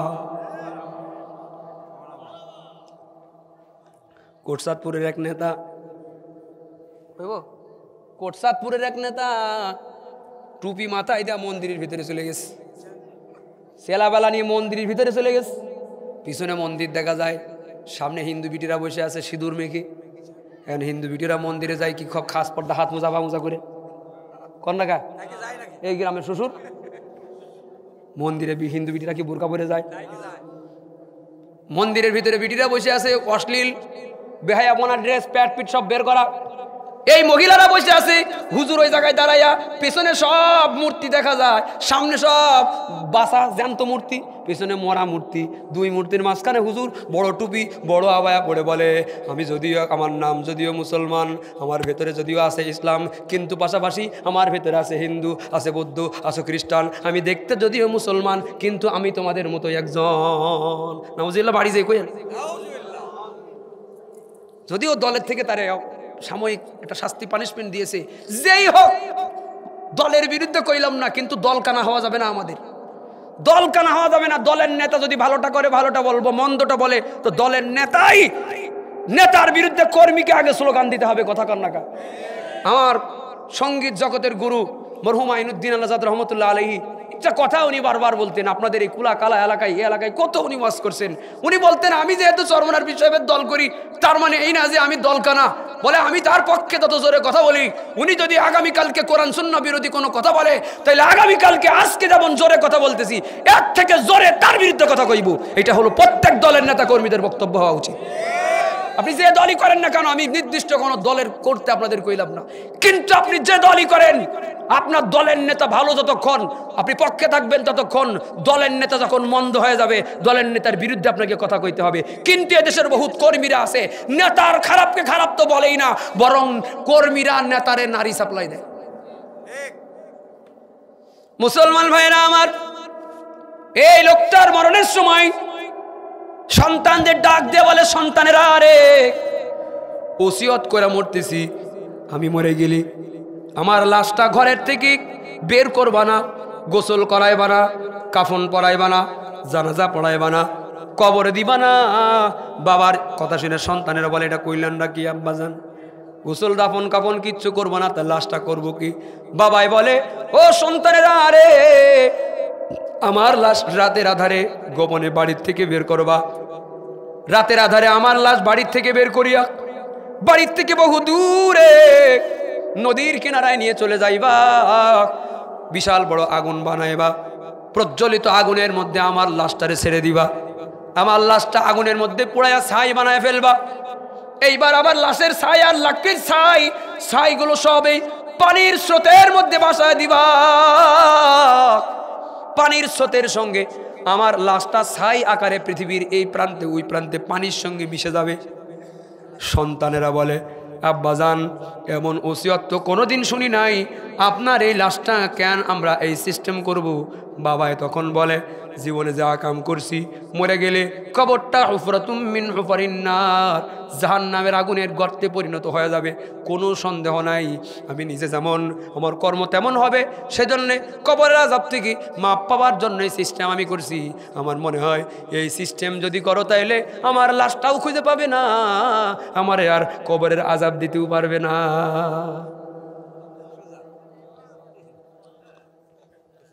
এখন খড়কেডাঙ্গা এলাকার মানুষ, আপনারা বলেন যার লাশই খুঁজে পাওয়া গেল না, এর আযাব দেওয়ার ক্ষমতা কি আল্লাহর আছে? আরে সর্বনাশ, এই গ্রামের লোকের ইমান তো মজবুত আছে রে। এতক্ষণ পরে তো একটা মন ভালো হয় কথা শুনুন, এই গ্রামের লোকের তো ইমান মজবুত, মারহাবা কর। এই উত্তর তো অনেকে সঠিকভাবে দিতে পারে না, ও মনে করে তাই তো লাশ নিয়ে আযাব দিবে কার? কিন্তু আপনাদের ইমান টনটনে আস, মারহাবা কর। আমাদের নেতা যে মরে গেল, লাশ বাথরুমের সেফটি ট্যাঙ্কে চলে গেল, হ্যাঁ বিলিন যাক, ওইটা তো আপনারা জানেনই, যেটা জানেন না এটা শোনেন, ওর সাথে মিলে যেতে পারে আর কি। আবার মনে করে না যে ওইটা কজনই এটা কইতেছে, এটা মিলে যাবে আর কি। মুসলমান ভাইরা আমার, যেই লোকটার লাশটা পানির মধ্যে ভাসায় দিল, এই লোকের আযাব দেওয়ার ক্ষমতা কি তাইলে আসলে আল্লাহর আছে? কেমনে আছে একটু প্রমাণাদি দিয়ে যায় আপনারা একটু বোঝার জন্য। যদিও বিশ্বাস আপনারা করেন, ইমান তো ওইটার নাম, যুক্তি লাগবে না, তর্ক লাগবে না, বিশ্বাস করবে, এর নাম হলো ইমান। আল্লাযীনা ইউমিনুনা বিল গায়বি ওয়া ইউকিমুনাস সালাতা ওয়া মিম্মা রাযাকনাহুম ইউনফিকুন।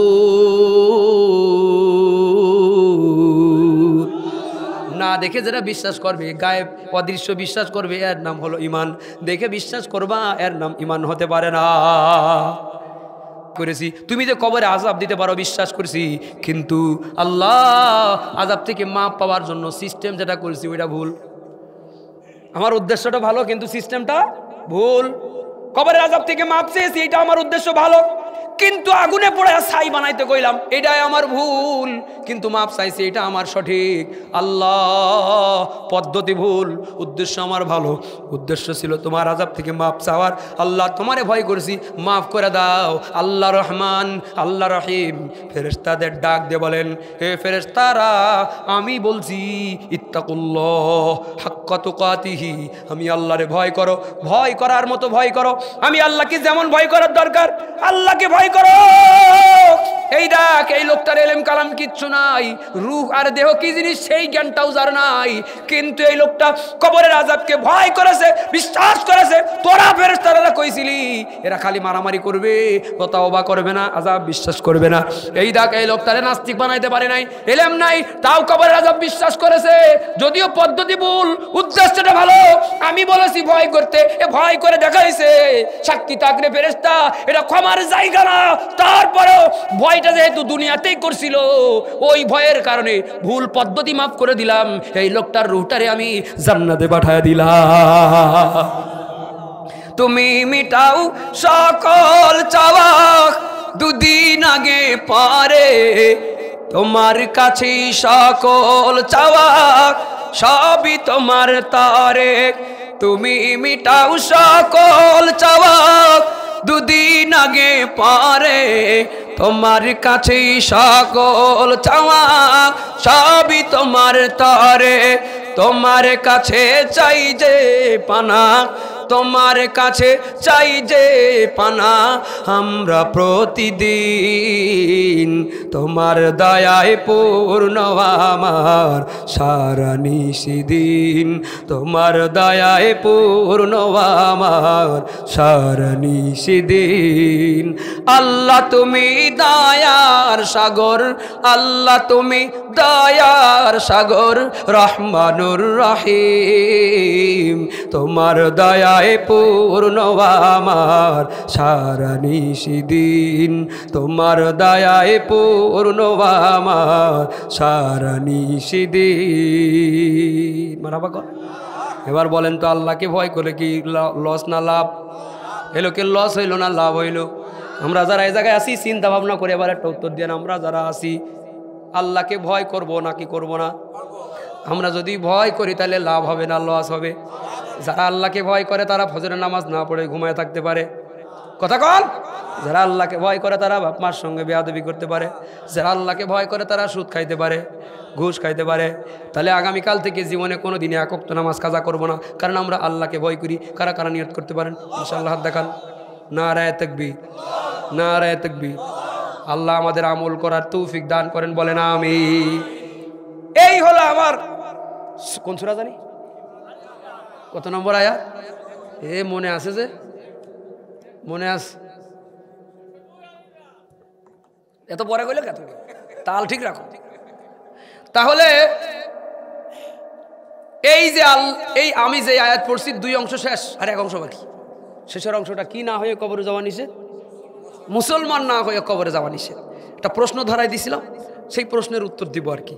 ওরকম হুজুর আবার আমি না যে ওয়াজ শেষ করে কই দেবো ওয়াজ এটা সেটা অমুক তমুক অনেক কথাই ছিল, তা কিছুই কইতে পারলাম না, আগামীতে আবার কই, মানে আগামীতে আবার দাওয়াত দিয়ে তাহলে আগামীতে আবার কব। ওই রকম না, 30 মিনিটও যদি সময় পাওয়ার ভিতরে প্যাকেজ শেষ করা লাগবে। এটা না সফল বক্তা, কথা কর না, রে বাধাই রাখবো না কথা। যার টাইম নিয়েছিলাম আর 5-7 মিনিট এখনো আছে, ইয়ার ভিতরে ওই অংশটা শেষ করতে চাই। আসেন না যাবেন? আসেন? কয় মিনিট সময় দেওয়া যায় একটু সুন্দর করে বলেন একজন। হ্যাঁ আধা ঘন্টা না এক, ওরে আল্লাহ আমার এমনি গলা ভাঙা, না না 1 ঘন্টাও না, আধা ঘন্টাও না, এই দুজনের একজনও না, আধার একটু নিচেই আসবো। থাকবেন তো সেই পর্যন্ত? থাকবেন তো? কারা কারা চলে যাবেন সুন্দর করে হাত উঁচা করেন। তুমি না বুঝে করেছি, মানে আসলে তার সেও থাকবে, ঠিক না? সবাই থাকবে, গাছে উঠে দিয়ে বাসই যে কেড়ে নেবে, মানে আমার কইলেন যে থাকবো, তারপরে ফুট করে চলে যাবেন, আমি কিন্তু দেখে ফেলবো। এ মনে করেন না অন্য হুজুর ট্রেনে বসাই দেবে। আচ্ছা ঠিক আছে, মারহাবা বলেন। এ কি না হয়ে কবরে যাওয়া নিষেধ? আরো জোরে বলেন। জোর হইল না তো? দল কোনটা? ইসলাম বলেন আরো জোরে। জোর হইল না? আরো বলেন, জোরে জোরে বলেন। ইসলাম আমাদের দল। ইসলাম হলো চিরদিনের শান্তি সুখের নিশানা, ইসলাম ছাড়া অন্য সবই জাহান্নামের ঠিকানা। ইসলাম হলো চিরদিনের শান্তি সুখের নিশানা, ইসলাম ছাড়া অন্য সবই জাহান্নামের ঠিকানা। শান্তির আশায় দেশের মানুষ দৌড়াইতেছে হইয়া বেহুশ, শান্তির আশায় দেশের মানুষ দৌড়াইতেছে হইয়া বেহুশ। নারীর আঁচল তলে কেন করো বাহানা, নারীর আঁচল তলে কেন করো বাহানা, ইসলাম ছাড়া অন্য সবই জাহান্নামের ঠিকানা। কথা কি ঠিক? খড়িকাডাঙ্গা এলাকার মুসলমান, মুসলমান হয়ে কবরে যাইবা। এখন বলবেন হুজুর মুসলমানরা তো ওয়াজ শুনতে আসছি, ওয়াজের আগেই তো মুসলমান হয়ে গেছি, আবার আমাদের সামনে এই অংশের ওয়াজ করার কি দরকার? এই কি দরকারের জবাব, প্রথম জবাব হলো আল্লাহ মনে করেছেন দরকার, এই জন্য আল্লাহ তো বলেছে তাই আমি বলেছি। কিন্তু এটা হলো মানে মন বোঝানো কথা, কিন্তু আসল কথা ওইটা না। আসল কথা হলো আল্লাহ এজন্যই বলেছেন তোমরা যেন নামের মুসলমান না হইয়া কামের মুসলমান হইও। আমরা নামের মুসলমান সব বুঝে আস, দাবিতে মুসলমান কিন্তু কামেতে মুসলমান নয়। हम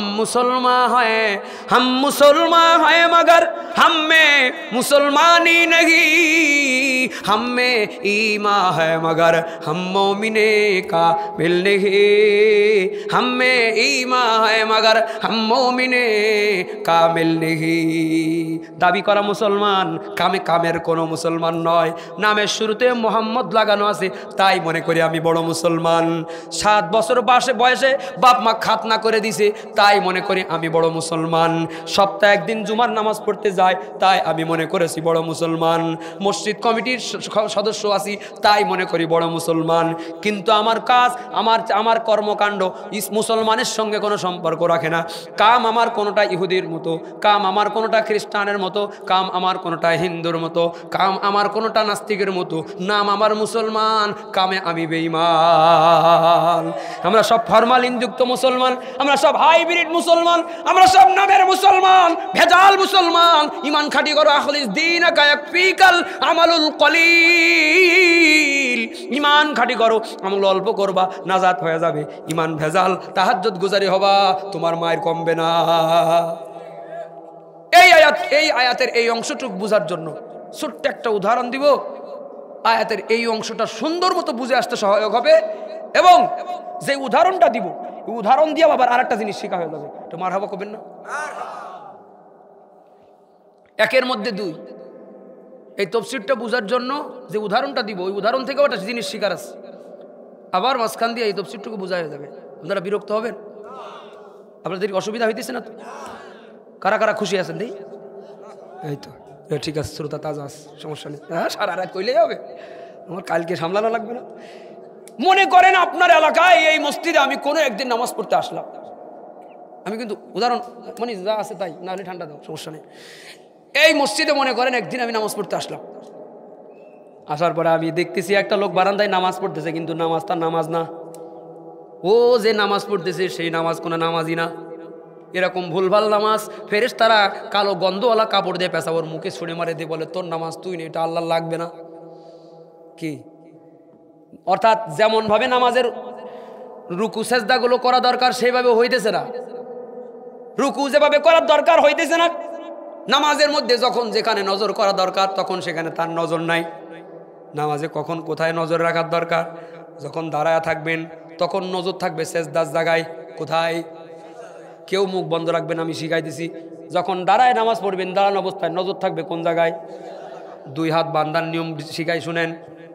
এই যে ডান হাতের কেনুই আঙ্গুল আর বৃদ্ধ আঙ্গুল দুইটা দিয়ে বাম হাতের যে গিরা, এই যে উঁচু, এই গিরার উপরে এটা দিয়ে বাঁধবেন এবং বাকি 3টা হাত এই হাতের উপরে স্বাভাবিকভাবে ছেড়ে দিবেন। যেখানে চলে যায় সেখানে যাবে, নাভির নিচ পর্যন্ত যাবে।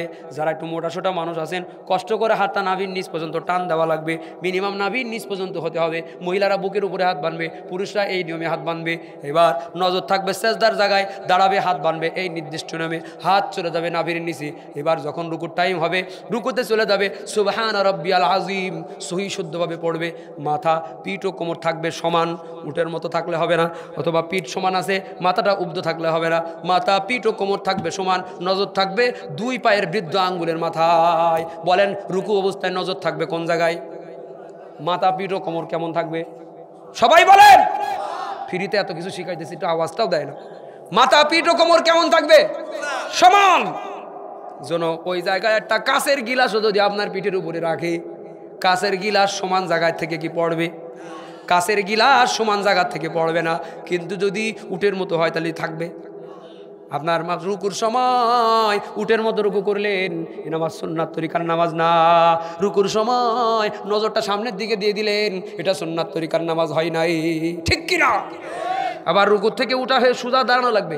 ইমাম যখন বললো সামি আল্লাহু লিমান হামিদা, আপনি দাঁড়াইবেন, রব্বানা লাকাল হামদ বলবেন, এরপরে নতুন আরেকটা নিঃশ্বাস নিয়ে যাবেন। কিন্তু মুসল্লি এত ব্যস্ত, কষ্ট করে পুরোপুরি দাঁড়ানোর টাইম আমার নাই। ইমাম সাহেব সামি আল্লাহু লিমান হামিদা কইছি, কিন্তু কোনো রকম উঠে মাথাটা টুব্ধ করে, মাজা পুরো সূচনা করে আবার ঢুক মারে। আছে না? নাই।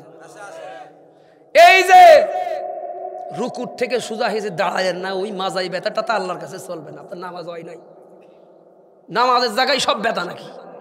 বাইক চালাই বেড়াইতেছে, সাইকেল চালাই বেড়াইতেছে, লাঙ্গল তো সে বেড়ায়, মসজিদে আসলে চেয়ার খোঁজে, কপাল পোড়া। মরে গেলে ওর মাজা আবার ভাঙা হবে, ওর মাজা আবার ভাঙবে মরে গেলে। তোমার এত কিছু করতে পারছো, তুমি মসজিদে চেয়ার খোঁজো। তোমার মাজায় ঝামেলা থাকলে তুমি মাটিতে বসে নামাজ পড়ো, তোমার চেয়ার নেওয়ার ফতোয়া দিছে কি? তোমার মাজায় ঝামেলা, তুমি মাটিতে বসো, পাও লম্বা করে দাও। তোমার ফ্লোর লাগবে নামাজ পড়তে গেলে, তুমি বেয়াদবের মতো উপরে বসে কেন? আল্লাহর ঘরে গিয়া আল্লাহর সামনে তুমি আল্লাহর সামনে বসে চেয়ারে বসে আসো। তোমার বাবার বয়সী মুসল্লিরা দাঁড়ায় নামাজ পড়ে, তুমি এই বয়সে মসজিদে চেয়ার খোঁজাখুঁজি করো। চেয়ার মসজিদ থেকে বের করে দেবেন কমিটির লোকজন। কোনো মসজিদে চেয়ার থাকতে পারবে না। ইমাম সাহেব মেহরাবের উপরে বসবে না, চেয়ারে বসে শুধু বয়ান করবে। বয়ানের জন্য যত অসুস্থ মানুষ আছে তারা ফ্লোরে নামাজ পড়বে, চেয়ারে না। কমিটির লোকজন আমার কথা কি শুনছে? মসজিদ কমিটির লোকজন কি আমার কথা শুনছে? খালি ওয়াজ শুনবেন না, আমল করবেন। এই মসজিদ কমিটির লোকজন কি আছে? কে কে আছেন? আছেন? এই তো, তাহলে তো হয়েই গেল। মসজিদে কোনো চেয়ার থাকতে পারবে না। চেয়ার, আচ্ছা আলহামদুলিল্লাহ আছে, থাকলে বের, কোনো কথা নেই। কোনো নতুন মেহমান যদি আসে চেয়ার খুঁজলে বলবে যে এই মসজিদ চেয়ার মুক্ত মসজিদ, এই মসজিদে কোনো চেয়ার চলে না। ফ্লোরে নামাজ পড়েন, আপনার মাজায় সমস্যা, ফ্লোরে পড়েন, বসে না পারেন শুয়ে পড়েন, কিন্তু মসজিদে ফ্লোর লাগবে, চেয়ারগিরি চলবে না। কথা কোন ঠিক কিনা? তাহলে আপনি মসজিদের মধ্যে নামাজ যখন পড়লেন, রুকুর থেকে সোজা হয়ে দাঁড়ানো লাগবে। সামি আল্লাহু লিমান হামিদা, আর এক নিঃশ্বাস নেন, রব্বানা লাকাল হামদ, আর এই নিঃশ্বাস ছাড়েন, আর একটা নিঃশ্বাস নেন, আল্লাহু আকবার। নতুন নিঃশ্বাস নিয়ে তারপরে আপনি সেজদার উদ্দেশ্যে রওনা করবেন। কোনো রকম ঢু মেরেই 99 ডিগ্রি হয়ে গেছে আর পুরো আর বাকি 10 ডিগ্রি উঁচু করেন, হবে না। ফুল নিঃশ্বাস ছাড়েন, নতুন নিঃশ্বাস নিয়ে সেজদায় যাওয়া লাগবে। কথাটা কি মনে থাকবে? এরকম আর চলবে না। এরকম আমলের কথা কইলে ভালো লাগে না নাকি? এইবার নতুন তাকবীর নিয়ে, এই তোমার কি, এই বসো, ডিস্টার্ব করবে না, ভালো খেদমত করেছো, এবার ভালোবাসো, আল্লাহু আকবার। এই যে দাঁড়ানোর থেকে আপনি সেজদায় যান, দাঁড়ানোর থেকে সেজদায় যাওয়ার সময় বহুত মুসল্লিরা, অধিকাংশ মুসল্লিরা একটা ভুল করে, মোড়ামুড়ি শুরু হয়ে যায় দাঁড়ানোর থেকেই। আগে মাজা ভাঙলো, হাত ভাঙলো, তারপরে সেজদায় গেল। অথচ আগে হাঁটু ভাঙবে। আগে কি ভাঙবে? আগে হাঁটু। মাজার জায়গায় মাজা, হাতের জায়গায় হাত, সব ঠিক থাকবে। আপনার হাঁটুর উপরে হাত থাকবে, আগে হাঁটু, এরপরে মাজা, এরপরে জমিনে আগে হাঁটু পড়লো, তারপরে হাত, তারপরে নাক, তারপরে কপাল। উঠার সময় আবার আগে উঠবে কপাল, তারপর উঠবে নাক, তারপর উঠবে হাত, তারপর উঠবে হাঁটু। বারাবা কর। এই যে শিখাইতেছি না, মনে করেন না যে শিখাই দৌড় মারবে। আমি এখন পরীক্ষা নেবো, না পারলে খবর আছে।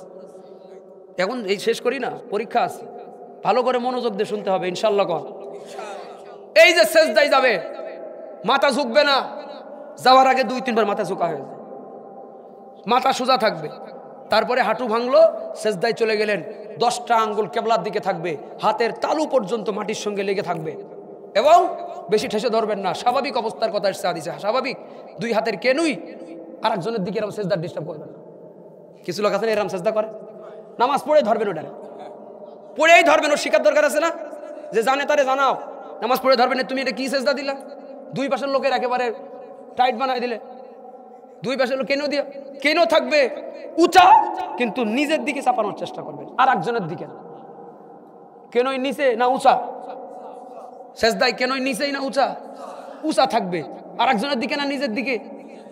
সেজদার মধ্যে পড়বেন সুবহানা রাব্বিয়াল আ'লা, বলেন সুবহানা রাব্বিয়াল আ'লা, সুবহানা রাব্বিয়াল আ'লা, কমপক্ষে 3 বার অথবা 5 বার অথবা 7 বার, এর থেকে বেশি না, 3-এর থেকে কম না, ঠিক কিনা? 7-এর থেকে বেশি না, 3-এর থেকে কম না। আবার 6 বারও পড়বেন না, আবার 4 বারও পড়বেন না, সংখ্যা ঠিক রাখা লাগবে। পণ্ডিত করে নিজের নিয়মে নামাজ পড়া যাবে না। মদিনাওয়ালা পয়গম্বরের সিস্টেমে তোমার নামাজ পড়তে হবে। তুমি রুকু সেজদার তসবিহ সংখ্যাটাও যদি নবীর সুন্নতের সিস্টেম মানতে পারো, তোমার জন্যই নবী বলেছেন ওয়াসা, তোমারে শাফাআত করে করে তোমারে নবী সিনে সিনে তোমারে জান্নাতে নিয়ে যাবি।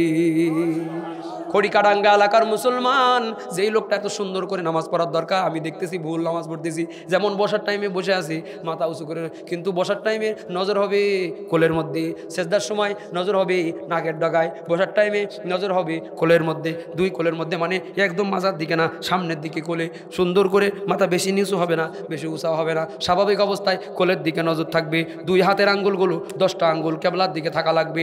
সালাম ফেরানোর সময় আমার দিকে তাকান, আসসালামু আলাইকুম ওয়া রাহমাতুল্লাহ, ডান কাঁধের দিকে নজর, আর একদিকে না।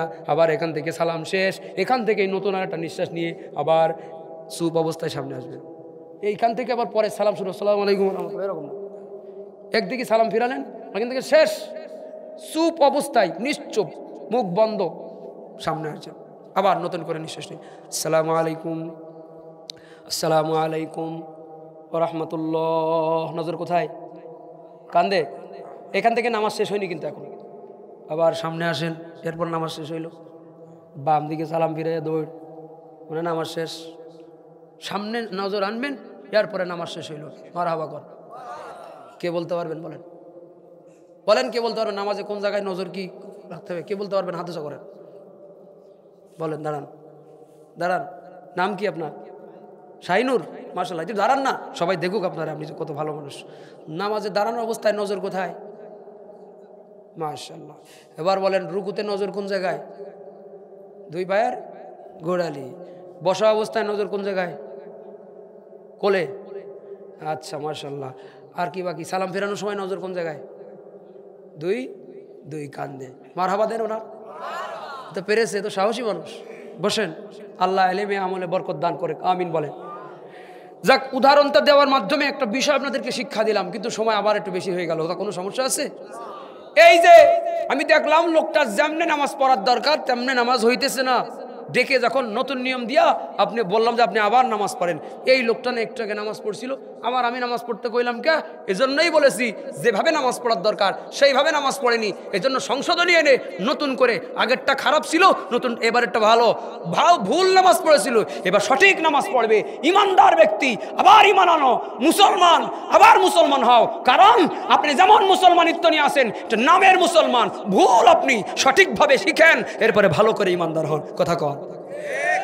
এই হলো ইমানদার মুসলমানদেরকে আবার মুসলমান হওয়ার কারণ। এবার আর একবার বলেন যে সুদ খাইছে কি মুসলমানের মতো কাম করছে? এই ওয়াজ করলে মনে হয় এই গ্রামে হুজুর বাড়ি যেতে পারবে না। সুদের বিরুদ্ধে ওয়াজ করলে, হ্যাঁ ভাই, আমি এক জায়গায় সুদের বিরুদ্ধে ওয়াজ করে ঝামেলায় পড়ছি, এই জন্য সব জায়গায় সুদের বিরুদ্ধে ওয়াজ করতে গেলে আগে জিজ্ঞাসা করিনি যে এই গ্রামে কি সুদের ওয়াজ চলবে। আরে আপনারা না কইলেও তো আমি কব, কালীগঞ্জের লোক না আমি। আসলে আমি রাজবাড়ি এক জায়গায় ওয়াজ করতেছি 4-5 বছর আগে, ওইখানে আমি সুদের বিরুদ্ধে ওয়াজ করছি যে আহাল্লাল্লাহুল বাইআ ওয়া হাররামার রিবা, সুদখোরদের বিরুদ্ধে মোটামুটি একটা গরম কথাবার্তা কিছু বলছি। আমি স্টেজ থেকে নামার পরে আমি পেছনে গেছি, আমরা বিদায় দেবে যেখান থেকে মসজিদের একটা ইমাম রুম আছে, ওখান থেকে আমার যুব সমাজের আয়োজন, আমরা বিদায় দেবে। দেখি পোলাপন সব কানাঘুষো করে, আজকেও কানাঘুষা করেছে ওরা। কি কারণে? আমার খাওয়ান দাওয়ানোর সময় এসে সামনে দাঁড়া আছে, কিছু টের পাচ্ছে না আমি কি পেরেশানি, কই মারামারি চলছে পিছনে, কোন কপাল পোড়ারা আজকে দোকানে মারামারি করছে মাহফিলের দিন আল্লাহ জানে। ওই মারামারির টেনশনে এরা এখানে অ্যাবনর্মাল হয়ে গেছে, এমন একটা অবস্থা। কি টেনশন পেরেশানি আজকেও, আমার আগের আলোচনার সময়, এ ঠিক না? ওরা এরকম দেখি যে আলো ফুলো করতেছে। আমি বললাম কি রে, কি হয়েছে? কয় কিছুই হয়নি। আমি কও কি হয়েছে? তোমাদের চেহারা দেখে বুঝতেছি। কয় হুজুর একটা ছোট্ট একটা ঝামেলা হয়েছে। কি ঝামেলা? কয় আপনি যে সুদখোরের বিরুদ্ধে ওয়াজ করছেন, আমাদের একটু সমস্যা হয়ে গেছে। কি সমস্যা হয়েছে? আপনার পাশের চেয়ারে, মানে ইনি তো খুব মসজিদের সভাপতি না? আরে আল্লাহ মাশাআল্লাহ। কিন্তু ওই দিন আমার পাশে যে বসছে ও হলো যে এলাকার টাটকা সুদখোর। বলছে আপনার পাশে যে বসেছিল সে হলো সুদখোর, আপনি যে সুদখোরের বিরুদ্ধে ওয়াজ করছেন ও তো কখন দৌড় মারছে। আমি বললাম দৌড় মারছে কে? কত যে সুদখোরের বিরুদ্ধে ওয়াজ করছেন? আমি কই আলহামদুলিল্লাহ, সুদখোর বসায় আমি ওয়াজ করবো কা? ও গেছে ভালো হয়েছে? কয় হুজুর ভালো তো আপনার হয়েছে, আমাদের সমস্যা কি? কয় এখন মাইকের টাকা দেবে কিনা? ওর প্যান্ডেলের টাকা, আপনার টাকা, এসব টাকা তো সে দেবে, সুদখোর টাকা দেবে, সেই জন্য তার অতিথি বানাইছি। আপনি ওয়াজ এমন দিলেন যে আমার সভাপতি দৌড় মারলো, আমার এখন ওয়াজের টাকা দেবে কিনা? এই হলো অবস্থা। কোন রকম জাননি সে জায়গা থেকে বাড়ি আসছি। সুদখোরের বিরুদ্ধে ওয়াজ করলেও আজকাল ঝামেলা হয়, এই হলো অবস্থা। আমি এই জন্য আর কি জিগাই নিতেছি যে সুদখোরের মুসলমান সুদ খাইতে পারে? আরে মুসলমান সুদ খাইতে পারে? সুদের নিকৃষ্ট গুনাহ আপনারা জানেন না? ও কত শুনবেন আরো। এরপরেও যারা গ্রামে সুদ খায়, আমি মনে করি বহুত চামচামি হয়েছে, এনজিওর চামচামি হয়েছে। আর নয়, গ্রামে কোনো এনজিওর সাইকেলওয়ালারা ঢুকতে পারবে না। আপনার পাড়ার মধ্যে আগামীতে কেউ যদি সুদ খায়, সুদের টাকা বিতরণ করে লাভ খায়, গ্রামের সবাই মিলে সিদ্ধান্ত নেন ওরা জুতার মালা দিয়ে গ্রাম ছাড়া করে দেয়। থাকতে দিয়েন না গ্রামে। শক্তের ভক্ত নরমের জম, সুজা আঙ্গুলে ঘি না উঠলে আঙ্গুল বাঁকা করতে হবে। আপনার সব কিছু ওয়াজ দিয়ে হবে না, সব কাম ওয়াজ দিয়ে হবে না। এই গ্রামে যদি 90 জন মুসলমান থাকে, এই গ্রামে কোনো সুদখোর থাকতে পারে না। এই গ্রামে যদি 90 জন মুসলমান থাকে, এই গ্রামের কোন কুলাঙ্কার বাপ মার গায়ে হাত তুলতে পারবে না, বাপ মার সঙ্গে বেয়াদবি করতে পারবে না। বাপ মারে না খাইতে দিয়া শ্বশুর শাশুড়িরে খাওয়াই, নেতারে খাওয়াই, দস্তগিরি করে বেড়াই, বাপ মার খাইতে দেয় না। গ্রামের সম্মিলিত সিদ্ধান্তক্রমে ওরা গ্রাম ছাড়া করে দেন। এই গ্রামে থাকতে হলে শ্বশুর বাপ মার খেদমত করতে হবে, তো সুদমুক্ত থাকতে হবে। কথা কন না কেন? তা তো করবেন না, করবেন দলের নেতার চামচামি। দলের নেতা আসবে, দলের পাওয়ার আসবে, পীরের লোক আসবে, এই নিয়ে আমরা ব্যস্ত। কিন্তু গ্রামে শান্তি ফিরে আনার জন্যে, শালীনতা ফিরে আনার জন্যে আমাদের এবার একটা পরিবর্তন করতে হবে। কথা বলেন ঠিক কিনা? যাক, অনেক ওয়াজ করছি, এখন আর 2-4 মিনিট এই কথার ফিনিশিং আছে। এটা কি করবো না এখনই? আচ্ছা, না টেস্ট করলাম আর কি যে জান কিনা। তো ব্যাপার হলো, মুসলমান হয়ে আমাদের কবরে যেতে হবে। এটাই আমার ওয়াজের মূল কথা, শেষ অংশের মূল কথা। কি হয়ে যেতে হবে? সবাই বলেন কি হয়ে? সিল এমন জায়গায় মারবেন যে কোরআনের আয়াতটা অন্তত ঠিক রাখে, এমন জায়গায় সিল মারিয়েন। বললেন না কথা? এমন একটা জায়গায় সিল মারেন, কোরআনের পক্ষে তো এরা আইন করবেই না, কিন্তু কোরআনের আয়াতটাই পরিবর্তন করে দেয়। যেমন আমাদের জাতির পিতার নাম কি?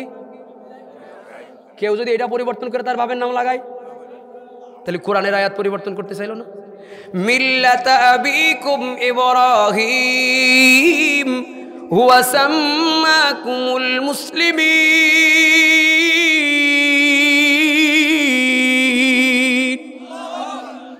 বলেন আমাদের জাতির পিতার নাম কি? সবাই বলেন, আরো জোরে বলেন। এই ওয়াজ আমরা করতে পারি নাই। ইব্রাহিম নবী যে আমাদের জাতির পিতা, ওয়াজ করলে মাইক কেড়ে নিয়েছে, বক্তারে লাঞ্ছিত করেছে। কথা কি ঠিক? অথচ ইব্রাহিম নবী জাতির পিতা ঘোষণাকার। মুসলমান ভাইরা আমার, মদিনা সনদের ভিত্তিতে দেশ চালাবে, কিন্তু কোরআনের আয়াতের মধ্যে আল্লাহ যারে পিতা বানাইছে তারটা বাদ দিয়ে বাপের নাম লাগাবে। আবার বলে আমি মদিনা সনদের ভিত্তিতে দেশ চালাইবো, শাপলা চত্বরে আলেম মারবো, আল্লাহর উপরে বিশ্বাস রাখবো না। আরে কথা বলছে না কেন? আমার কথার সঙ্গে কি আপনারা একমত? বোঝা গেল এমন জায়গায় সিল মারা লাগবে যে অন্তত আয়াতগুলো ঠিক রাখি। ইনুস সাহেব নাকি সেই বলেছে ওয়াজে কোনো অনুমতি লাগবে না। আমরা ধন্যবাদ জানাইছি, মারহাবা কন। কিন্তু যারা এমনি তো আর কয়নি, কারণ যারা বন্ধ করেছে তার পরিণতিও দেখছি। কোরআনের আয়াত, কোরআনের আলোচনাগুলো, দিনের আলোচনাগুলোর মধ্যে যারা অনুমতির ফর্মালিটি লাগাইছিল, ওরা এখন বাংলাদেশে অক্সিজেন নিতে গেলেও ওদের অনুমতির দরকার। ওরা এখন খোলা মাঠে নিঃশ্বাস নিতে গেলেও অনুমতির দরকার। ইন্দুরের গর্তের ভেতর থেকে মাথা উঁচু করে বলে বেরো কি যাবে, প্রতি বিপ্লব কি হয়েছে, কয় না রে, তা আবার ডুব দে। প্রতি বিপ্লব আর হইল না, এত চেষ্টা করলো প্রতি বিপ্লব আর হইল না, ও গুড়ে বালি। আর প্রতি বিপ্লব সম্ভব না। দলে দলে ইসলামের যোগদান করো, কথা কন, দলে দলে তওবা করো, ইসলামের পতাকা তলে ফিরে আসো, স্বৈরাচারের দালালি আর মোদির দালালি ছাড়বা। এই বাংলাদেশে এবার টুপিওয়ালারা আসবে, টুপিওয়ালারা ইনশাল্লাহ। কন টুপিওয়ালাদের হাতে রাজত্ব গেলে চোর থাকবে না, টেন্ডারবাজি থাকবে না, বেগম পাড়ায় বাড়ি বানানোর সাহস কেউ পাবে না। হযরত ওমর ফারুক রাদিয়াল্লাহু আনহু, হযরত ওসমান গনি রাদিয়াল্লাহু আনহু যখন খলিফাতুল মুসলিমিন ছিলেন, হযরত ওমর তখন চিফ জাস্টিস, প্রধান বিচারপতি। এদেশে কালা মানিক ছিল একজন, কালা বিচারপতির নাম কি, বিচারপতি কালা মানিক, আরে ভালো নাম আছেন আপনারা তো, এটা যাই হোক, শামসুদ্দিন চৌধুরী মানিক, আল্লামা সাইদি সাহেবের নামের ফাঁসির রায়টা সে লিখতে চাইছিল, যাবজ্জীবন দিছে, কিন্তু এ কয় না যে ফাঁসি দিতে হবে। আল্লাহ ওরে এমন পরিণতি দিয়েছে যে কলা পাতা মেরে কলা পাতার করে ফেলায় রাখছে, পোলাপান জিনিস একটা ফাটাই দিয়েছে। কত পাওয়ার নিয়ে সেই লোকটা চলতো। মুসলমানেরা আমার, হযরত ওমর প্রধান বিচারপতির দায়িত্ব পালন করেন, হযরত আবু বকর প্রধান খলিফাতুল মুসলিমিন। 1 বছর চিফ জাস্টিসের দায়িত্ব হযরত ওমর পালন করা, চাকরির থেকে রিজাইন দিতে চলে আসছে। হযরত ওমরে বলে খলিফাতুল মুসলিমিন, হযরত ওমর বলে খলিফাতুল মুসলিমিন আবু বকর, আমি আমার প্রধান বিচারপতি চাকরির থেকে ইস্তফা দিতে আসছি। আবু বকর কয়, কেন তোমার কি বেতন কম হয়ে যাইতেছে নাকি, বেতন বাড়াই দিতেছি? কয় না, বেতন কম হয় নাই, বেতন হালালি হইতেছে না। মারহাবা কন। হযরত ওমর বলে, আমার বেতন হালালি হয় না। কেন হালাল হয় না? আমি তো কাজই করি না। কই কাজ করেন না কেন? ডিউটি দিকে আসেন না? আসি তো, সময় মতো আসি, আগেই চলে আসি, তারপরে আমার ডিউটি করতেছি, কিন্তু বেতন হালাল হয় না। কয় কেন হালাল হয় না? কয় 1 বছর ধরে আমি মদিনার প্রধান বিচারপতির দায়িত্ব পালন করি, কিন্তু 1 বছরের ভিতরে আমার আদালতে একটা মামলাও আসে না। এই মদিনার মানুষেরা এমন ভালো হয়ে গেল, মদিনার মানুষেরা এমন ভালো হয়ে গেল যে কিনা মারামারি কাটাকাটি দাঙ্গা হাঙ্গামা করে না। কারণ যারা ক্ষমতায় আসার পরে আগে নামাজের বিধান কায়েম করবি। আল্লাযীনা ইম্মাক্কান্নাহুম ফিল আরদি আকামুস সালাহ ওয়া আতাউয যাকাহ ওয়া আমারু বিল মা'রুফি ওয়া নাহাউ আনিল মুনকার ওয়ালিল্লাহি আকিবাতুল উমুর।